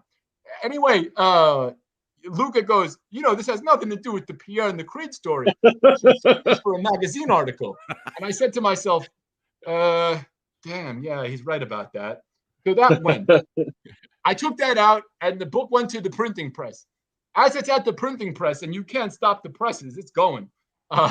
I get I contact someone who I've known since I was in like 5th or 6th grade, who I'd given an early copy of the book, not a physical copy, just a PDF. I said, what do you think? And she goes, man, that Dubai chapter is a fun thing. What an adventure. And I'm just like, oh, son of a dude. You know, so on the one hand, sometimes you take something out that's maybe your most like gonzo Hunter S. Thompson journalism, and that's the most fun. But if it maybe distracted from the Pierre Creed story, maybe we wouldn't even be having this conversation because people would have sort of had their eyes diverted. So do I regret not putting that in? I don't know. That's a 50-50 one, but hopefully that work will come out in some other form in the not too distant future. What's Luca Turin like? Is he as miserable as some of the reviews he writes, or should we take that with a pinch of salt? Look, I know that, you know, if you want to use the word miserable, I'm not going to stop you because I know that there are some perfumers who feel he cuts close to the bone. I will just tell you that I love Luca. We get along great. Don't know precisely why, but my theory is if you find someone who's really good at something, and I think he's a tremendously good writer. Like I've read, forget about just the guide where he reviews perfumes. I've read a lot of his work, and I think he's got a way with words in French and in English. And so I kind of approached him from that standpoint and said, would you evaluate my writing, like straight up, you know? And that was a good way to start. And the other thing too is, you know, I do think Luca knows a beautiful thing when he sees it. Now, again, some perfumers may disagree, and I can understand why. Critics are always going to have people who feel as though they're being unfair. But Luca knows some beautiful stuff as far as I'm concerned. And he likes old, classic, gorgeous cars. So mostly we would email each other photos of old Ferraris and Maseratis and things. And they'd be real childish emails, you know, like, look, I mean, everyone loves the Lambo Miura, but he can go real obscure. So we would go back and forth, sending each other pictures of cars, getting off on cars. I'm not kidding. This is true. Old cars we can't afford. Although maybe he can't afford one of the used ones. That was a discussion. And then when it came time for editing, I sent him a draft. But if I were a perfumer and he was critiquing my stuff, I'd probably be quaking in my boots, no doubt. I've got a lot of time for Luca. I really enjoy him. That wasn't meant. It wasn't meant as a jab to Luca, but listen, I get why some people feel, you know, Christophe Ladamiel once pulled the trick on Luca. He gave him the same scent in 2 different labels, and Luca gave a different reaction to each one. But you know, I think any critic could be fooled that way because the nose is a very manipulative thing. The brain is connected so much. You know, the olfactory bulb can be influenced. So does that make him a fraud? No, I think we can all sort of manipulated. What I don't think is disputable is some of these old Jaguars, they may not run. They may run like shit. And who needs a shifter that's like in the shape of a J? But that's some beautiful stuff, that E-Type from the 60s. So, you know, I tried to stay in undeniable stuff. Keep it. Do you... Oh, have I lost him? No, he's here. He's here. I'm around. What's going on? What's up, Rich? Sorry. Fire sorry. away. Sorry. No, I was going to say, I saw a video last night that dropped in the middle of the night, my time. And it was from a channel called Fragrance Bros. And Deva had received a package from Creed. And in this package from Creed was a book. Now, I know you mentioned this in your book about wanting to get your book out first after your discussions with Creed. The book he received was more of a coffee table type of book. I have it right here. Give me 1 sec. Oh, you've got it right, because with this. So, can you still hear us while you're looking? Yeah. And anyway. Okay. Yeah. So Deva received this book in a box with a bottle of Aventus, 100 milliliter bottle of Aventus. Nice. And a leather pouch for the Aventus to go into. Well, if you don't have a leather pouch for your Aventus, do you even have Aventus? Well, quite. What my question was going to be there is, what do you make? Could you tell people about the discussions you had with Creed Bearing in mind, I've already I've read the book, so I know what the answer is. But I would like it to be on the record on the stream. Could you tell people about your discussions with Creed about this book, and what you make of the fact that they felt the need to send somebody a bottle of Aventus and a leather pouch with the book that they have written? To sweeten the sure. pot. So, great question. Thanks so much for queuing that up. And by the way, it is a beautiful little coffee table type deal that they produced, the new team. And by the new team, I mean the team that BlackRock installed once they bought the company for $1 billion from Olivier. So what happened was, when I was dealing with the old Creed under Olivier, I was in New York. That's where I live. And so I was dealing with what's now called Creed North America. And the Creed North America was setting up for me originally at the very beginning an interview with Irwin. And if that went well, it could proceed maybe to other family members. But we were starting out real simple. I was probably going to ask Irwin some basic stuff, race car driving. He drives cars.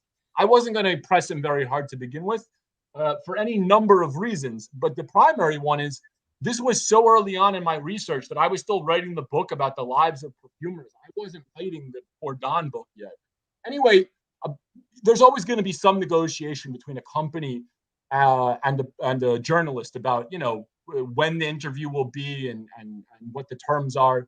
Irwin and Olivier aren't based in the U.S. But it was very productive for a couple of weeks about what, and to be honest, they said, well, would you send us the questions you want to ask Irwin in advance? And that's not something a journalist really should do. But I said, all right, I'll make an exception, mostly because they were going to be softball questions anyway. This is early on. Yeah. So if he sees I'm going to ask him about driving in Le Mans, what's the difference if he knows beforehand? I don't know. So anyway, it's all proceeding very nicely. And then very suddenly, after a couple of weeks, this person, whose name I won't mention, but who worked in Creed's North America office, said, no, you're not doing this. Now, I don't know if she looked up my previous clips about boxers, stuff I've written. I don't know if she was trying to protect the brand. Maybe she thought I was a nobody. Maybe Irwin said he didn't want to do it. It really makes no difference. But then I wrote to her and I said, well, look, I'm talking to a lot of perfumers. I'm probably going to find out, if I don't know already, some harder hitting stuff. I don't really think you want to be so dismissive of me. And she continued to be dismissive of me. So I said, all right, fine. Then the Bourdon Creed story, many months later, dropped into my lap. And I tried to contact Creed both in Europe and North America, again, pre-sale to BlackRock. And, nothing, crickets. I showed all the communications I had already had. I said, I just want to further this. I want to fact check these claims. Now I've got some serious, allegations, so to speak. I've got Pierre on the record here. And by the way, Olivier is a tremendous fragrance evaluator. I want to give him all the credit in the world, but I would love to talk to him too. And they essentially ignored me. And I think part of that is because if you've successfully ignored real journalists for a long time, you kind of feel like you can continue to. But also, somehow they were able to convince real journalists, and I don't even really understand why. In 1999, the New York Times printed every lie Olivier said. In 2001, the New Yorker, which is a prestigious magazine on our shores, did the very same thing. In England, the Independent has done it. The Telegraph, I think, Le Figaro in France. So you get prestigious publications buying up every lie that's being told. So I was ignored for whatever reason, even though for what originally they were taking me on like I was just any other journalist. I don't know why suddenly they got scared or they quit on me, but they did. Then the sale happened. And when the sale happened, it was like the doors opened up. All of the interim people in charge got in touch with me. The interim CFO was a guy named Olivier Gasque. He kind of looks like Mr. Clean, if you know what that is. He's just got like a shaved chrome dome head. Or like he looks like Michael Chiklis, is that the actor? Anyway, kind of like a burly dude, no hair, intimidating figure, super nice. We video chatted from a conference room.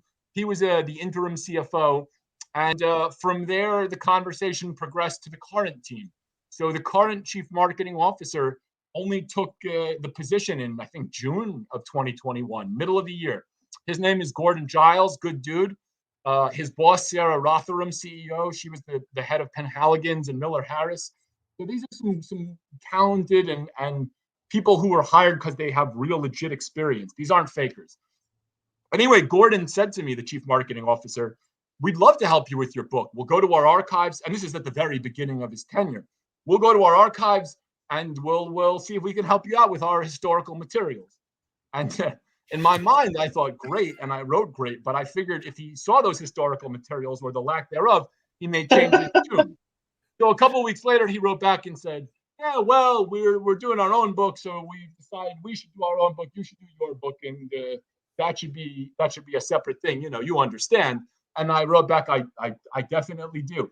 But he was super nice and cool about it. And so we've known about each other and the work that we're both sort of doing with regard to the brand since, I don't know, the middle of this year. And I respect these people. I mean, can you imagine you're hired as an executive for a brand where for the last 40 years, every story about a fragrance is a lie, and now you got to market that thing.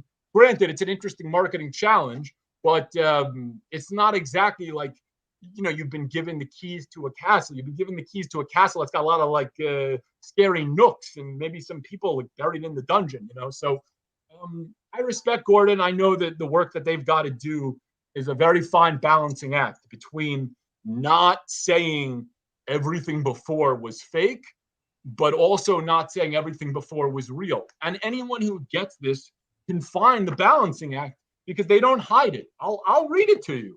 They're basically. Yeah, I was going to ask if you'd read it. If you'd read it. Oh, I've read it. It essentially says, right, not in these precise words, but it basically says everything that came before is a lie. We're just not going to necessarily use that term. So, for instance, here, I'm quoting you from page 5. This is an article about Olivier Creed. Now, in my book, which, by the way, came out before and was printed, it was printed before I ever even saw this. So I didn't know, you know, I was like, how are they going to do this balancing act? I didn't know that they were going to be, in a weird way, so transparent about the past lies. In a weird way, transparent. You kind of have to know how to read between the lines, yeah? Because in my book, what I talk about is how there's no Creed family history of perfumery.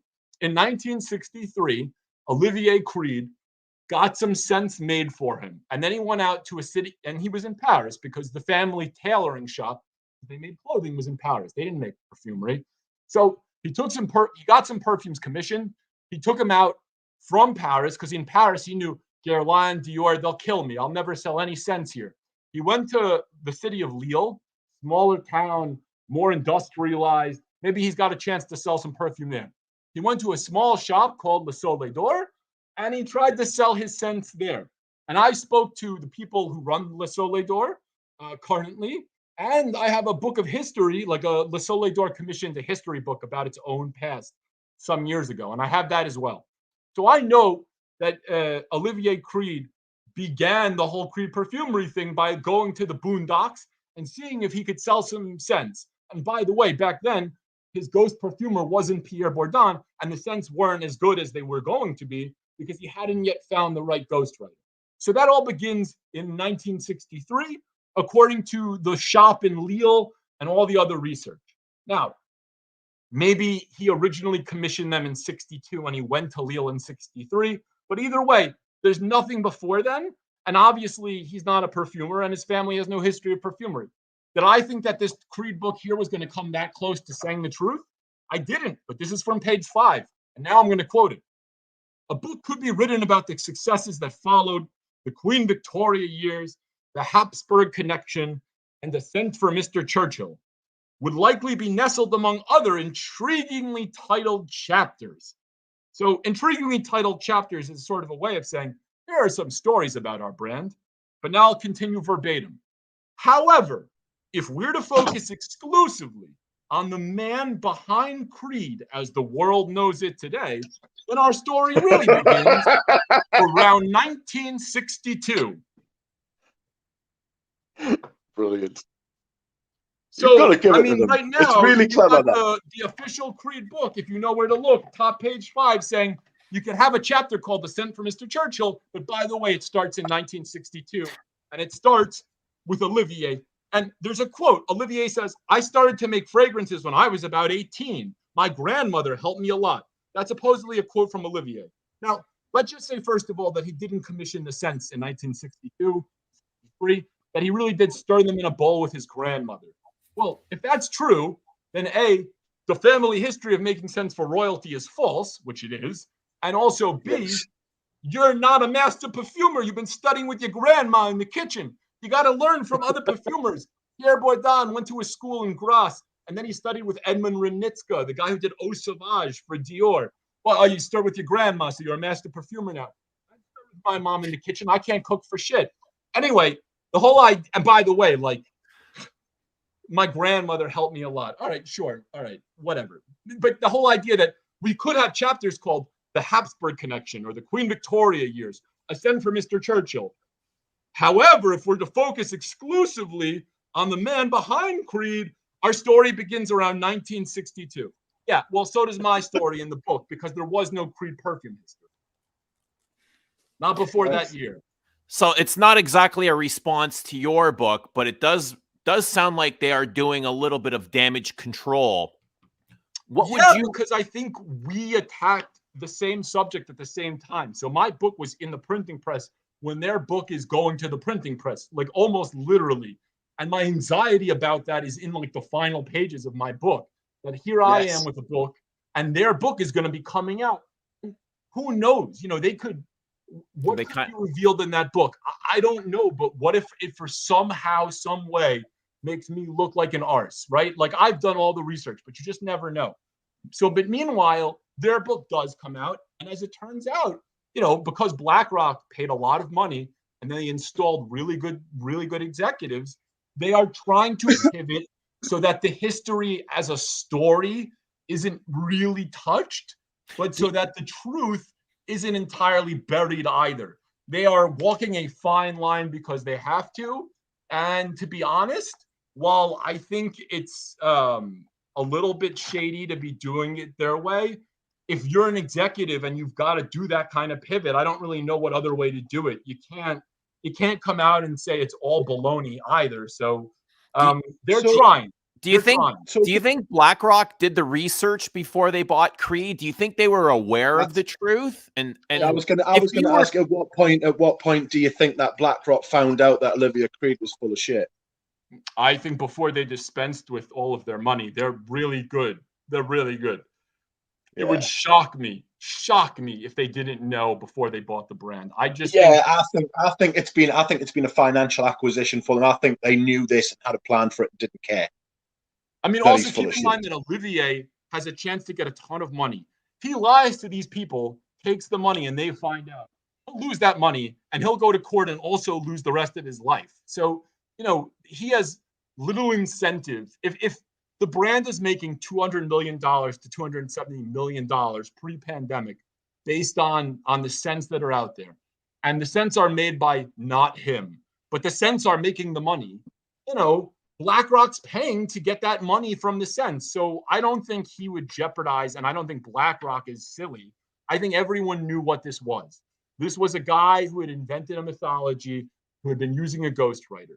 The problem for BlackRock, in my estimation, and it's maybe not even a problem, right? But for the CEO, Sarah Rotherham, the one who's running this gig, who used to be the head of Miller Harris and Penhaligon's, the challenge isn't how do we like paper over the fact that Pierre was our perfumer and Hérault made Aventus and Julian Rasquinet made, you know, Royal Oud and Aberdeen Lavender. That's not the challenge because those guys are great perfumers. If you tell the world they made our perfumes or you don't say anything, either way, you're going to have perfumes people like. If you say the legend Bourdon secretly made them, that's kind of like bad publicity being good publicity, kind of like a mystery, kind of a guy with a reputation. I don't think that hurts sales. I think it helps. I think the challenge is now you got to find some really good perfumers to keep the Bourdon legacy and the legacy of his students, because Rasquinet, who did Royal Oud, and Hérault, who did Aventus, those are Bourdon students. There's no Creed without Pierre Bourdon. He's not the person who said that. Other perfumers said that to me. So now you've got Aventus Cologne. You got Viking Cologne. Well, I think that is sort of an implicit acknowledgement that, hey, we need someone like a Pierre with fierce ideas And we need an evaluator who can pick out those ideas from that person's, work. So the real challenge is to essentially find the new ghost perfumer, whether you treat that person like a ghost or not. So we've seen BlackRock's response to the truth. How would you have liked to see them respond? And if you were Olivier Creed, what would you say of all this? If I were Olivier Creed, I would have enough money to have earphones so big with so much bass that because the Jay-Z is so loud, I can't hear anything. You're telling me there's a book about Pierre? I can't hear you. All I hear is Dalit. I'm so sorry. It's just, H to the OV. So I can't hear you. No, look, if I've cashed out, I've retired essentially. So I'm taking my money to enjoy my retirement, honestly speaking, in any profession. I think, look, it's hard to retire and walk away. And to some degree, I think officially there's some, responsibilities Olivier may have. But realistically, when he cashed out, he exchanged essentially the control for the money. So if he loses control now, the beautiful, beautiful compensation for that is a bed made out of peacock feathers and the unbelievable massages that you only get if you're like, on the top floor of the Wynn and you're also like very much a bad person. You get a lot of privileges with money. So you do lose control. I mean, $1 billion, and then in return, people say you weren't a perfumer. It really is an interesting bargain, all seriousness, right? That's an interesting one. I think he knows that. I think he knows he lost control of the narrative when he took the money. So I have no expectation that he's going to answer anything that's being posed now because he's left the stage. And as for the people BlackRock installed, I kind of like what they're doing. They're kind of admitting that like they can't really defend what he said. They can only move forward. Do I like that the price for Creeds seems to get ever higher? Like what, 100 ml of Aventus is like $400 now at a department store here in New York. That's insane. I don't like maybe that, and I don't necessarily like the idea if they are trying to, let's say, send some Aventus in a leather bag to make some, YouTuber ignore a truth. I wouldn't like that, but I respect the people running it. I just really, what I want to see as a response is them hire some real talented next generation Pierre and give that person his due. They can't give Pierre or her due. They can't give Pierre his due. They weren't the ones who stole it from him. That's the work of historians or writers or us. Olivier could, but he's got $1 billion. So they've got to give the credit to the next generation. And I'd like them to find someone creative because, to be honest, I don't want Aventus cologne or Viking cologne. I want something new. One of the things that's so cool about what Bourdon did for Creed is people like the scents. They're good. Puff Daddy wore Millicent Imperial. It was like his signature scent. That's not a Creed lie. That's a truth because he liked it. And I get that. And I would just like them to find someone, who's a next generation Pierre. They're charging $400. They better there's a lot of money to be paid to someone good. So they've got them. They've got the funds. Can you elaborate on the compensation arrangement for Pierre? What the arrangement was about when he was supposed to retire and things like that? Yeah, sure. It was sort of simple, so simple that you would call Pierre naive, perhaps. In fact, his wife Kathy called Pierre naive, said, "I cannot believe you're doing this. Don't trust Olivier Creed. He's not trustworthy." But the agreement was, I'm going to take your losing formula and put it out. In return, I'm going to give you a handful of tailored suits. That's it.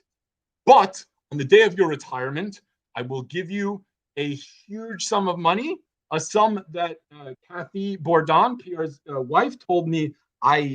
She begged me actually this past summer. She said, please, don't put it in. I know what the sum is. I had already put it in. She said, will you take it out? Comfortable because, I don't know exactly why she felt so uncomfortable, but I think part of it is neither she nor Pierre is looking for any compensation. Like Pierre did great with the cool water and Dolce Vita for Dior. He had a fine financial gain from his career. He's got a lovely pool. They have a happy life. They aren't seeking money. I don't think they want to be seen as seeking money. So she said, please don't put in the figure. But according to Pierre, Olivier Creed did indeed guarantee him a huge sum of money on the day of his retirement for all of the scents that Creed essentially took from Pierre's workshop and turned into what we know now as Silver Mountain Water and all the other ones, right? Arolfa and Blas de Portugal. Anyway, come the day of the retirement, Pierre says to me, I asked for the money. Olivier said, no, you're not getting it. This was obviously before BlackRock. This is already going back to, somewhere around 2007-ish to 2010, pre-Aventus, maybe, I think 07 or 08. I have it written. Anyway, Olivier says, no, I'm not paying you. And Pierre told me that he felt like an idiot. And his wife said, I told you the dude was never going to pay you.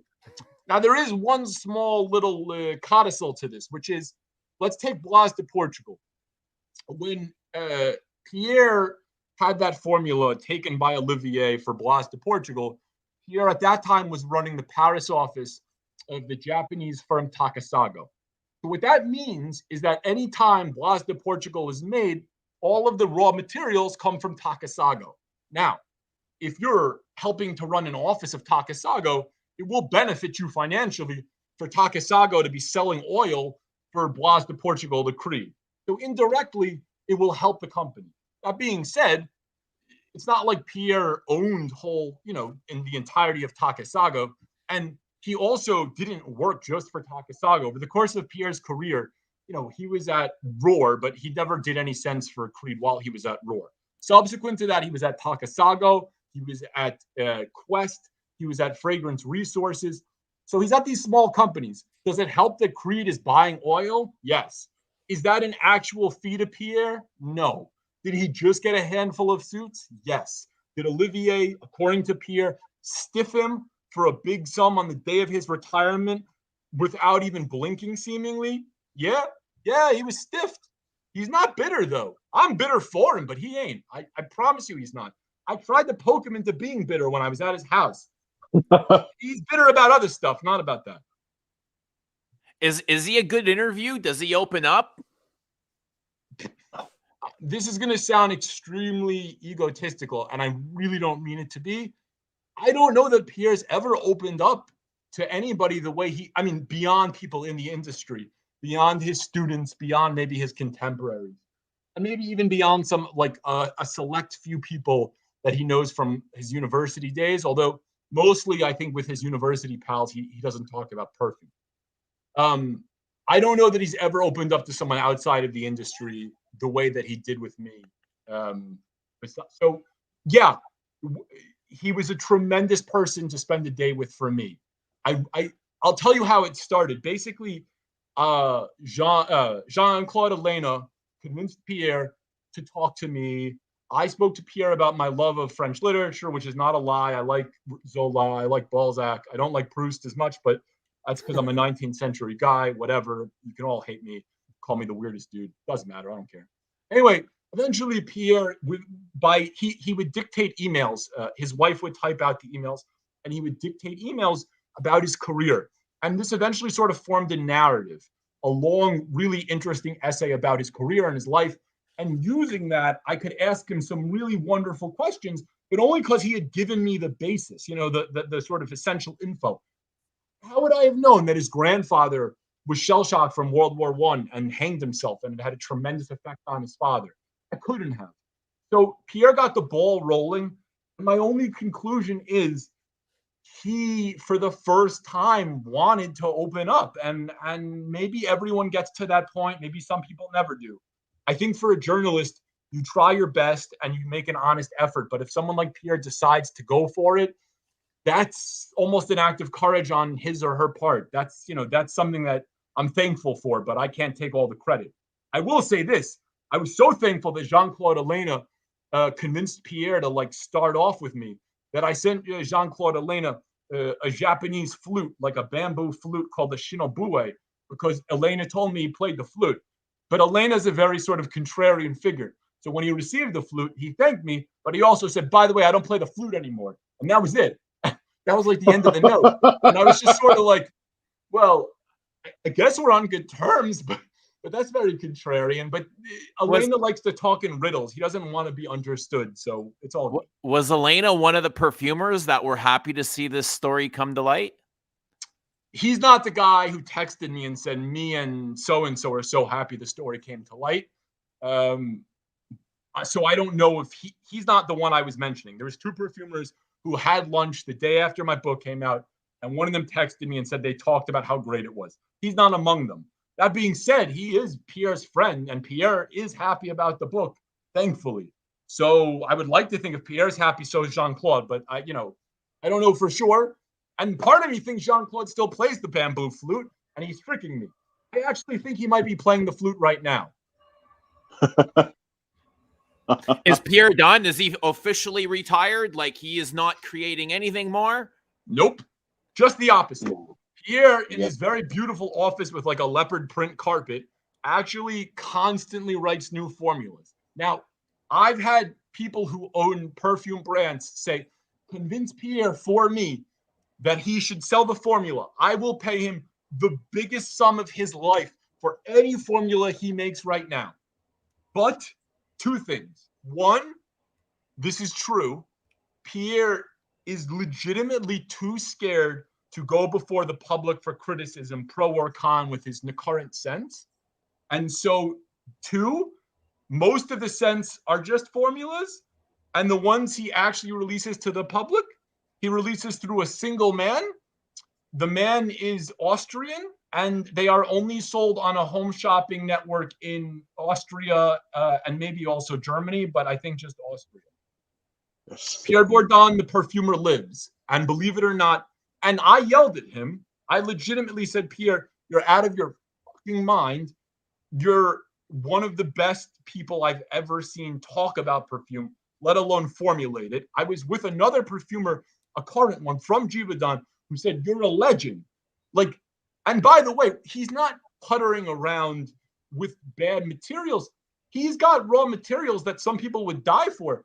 For instance, he's got Firmenich captives in his office, current ones. Like, he's got the new molecules, and he's fiddling around with them. Now, the home shopping network budget for oil is very low. So the quality of the scents is never going to be the quality of a Creed scent, because all credit to Olivier. Olivier never had a budget. And the budget for home shopping network scents is low. We can't use all the crazy aroma chemicals. But does he have like notebooks filled with new formulas? Did I see them? I did, yeah. And I told him, like, there's something seriously wrong about you hiding away. And you need to know that, like, this is like still the same thing. You're hiding away from your father's criticism. He acknowledged it. He said, look, my dream was to make a Dior fragrance. I made Dolce Vita for Dior in 94. Am I a little bit scared? Yeah, he kind of acknowledged it. And at the end of the day, I think to accept Pierre Bourdon, and I mean to accept everything, Kouros, Green Irish Tweed, Cool Water, Dolce Vita, the Feminité Dubois, to accept Silver Mountain Water, to accept the work of his students and Bois de Portugal and Millesium Imperial and Arolfa, and to accept Full Choke, which is a juice in a dildo. To accept the entirety of his career means accepting that this is a man who's always been fearful. This is a man who's always been a little eccentric. This is a man who got a little bit, if not a lot, screwed when it came to compensation on the day of what was then his official retirement. But this is a man who, to the end, is going to do things in a particular way, partly because of scarring, partly because maybe, he was always brought up to be strange. Maybe he's a little bit of a scholar, maybe too much of a scholar for most perfume brains to get their heads around. And it's not all about dollars. So I accept that if you want a perfume from him now, you have to go to Austria's home shopping network, and the perfume will have like very little oil in it. That's worth much. But the formulas themselves, man, they're probably as innovative as ever, because the man is sharp as a tack. I think there's a video on YouTube with Pierre Bourdon saying that he's never been able to sell his greatest perfumes. Yes. Nobody's wanted them. Do you know if those are still vaulted away? Yeah, I mean, mostly when he says stuff like that, he means Cool Water, because Cool Water was rejected 8 times. It was rejected by L'Oreal. It was rejected by Yves Saint Laurent for Jazz. It was rejected by Hermes for Bel Ami. Lancome for Sagamore. Mostly he means, he even tried to get cool water at Dior, and Dior, you know, remember his father ran the Dior perfumery as like a manager, and he couldn't get a call back on cool water. The guy at Hermes supposedly told him once cool water was out by Davidoff, hey, here's the deal. The reason that we don't accept this is it's such a new freshness. No one will ever remember Hermes for its leather goods. It would dominate mentally the image of leather goods, so we can't have it. You know, lines like that he views as short-sighted BS nonsense. You know, so when he says his best scents were never sold, I think he really means cool water was rejected 8 times over. That's like one of his biggest, if not his biggest complaint. And you know, I don't know that he's hiding away some other masterpiece, but considering that I've seen he has files and files, it wouldn't shock me. And the great maybe irony is, you know who would find the masterpiece in the hundreds of formulas? Olivier Creed. Because Olivier is the only one who could go through 50 Pierre perfumes and pull out the genius one. The problem is Olivier did it without really ever acknowledging Pierre. Then he cashed out for $1 billion. I have a feeling Pierre's not going to necessarily invite him over for a free look through his files, but that would be an interesting thing, and I'd love to watch it. Gabe, you've been an absolutely brilliant interview. I have enjoyed every single moment of this. Yes, it's been amazing. Oh, it's been a total honor. Thank you so much for having me, and thank you so much for your interest in the book, and for everyone viewing for all of their interest as well. I appreciate Please let the viewers know where they can find your book. Yeah, the book is called The Ghost Perfumer. It is available at theghostperfumer.com. It's also available on Amazon. If you put in The Ghost Perfumer on Amazon, if you put in The Ghost Perfumer book on Amazon, if you put in Gabe Oppenheim on Amazon, and again at theghostperfumer.com. There were some initial issues, but it's available on Kindle. It can be shipped worldwide from Amazon and from theghostperfumer.com. So anywhere in the world you can get the damn thing. You can get on a Kindle, and a writer is nothing without a reader. So thank anyone and everyone who wants to get it and read it. Thank you. I haven't had the chance to read the book, but I'm definitely going to purchase it. Thank you so much. No, really my pleasure. This was so much fun. Truly a lot of fun. Anytime you feel like you want to come back, you're welcome. Well, listen, I'm going to release these Dubai adventure chapters. This is not the last time I'm writing about this industry, so I'll be hopping back on, I hope, sometime soon, and it would be an honor to come back, for sure. Thank you. I don't want somebody to come back to me in a few months, though, and say, you know what, Gabe didn't write that book. It's a ghost writer. That's not going to bite us in the ass, is it?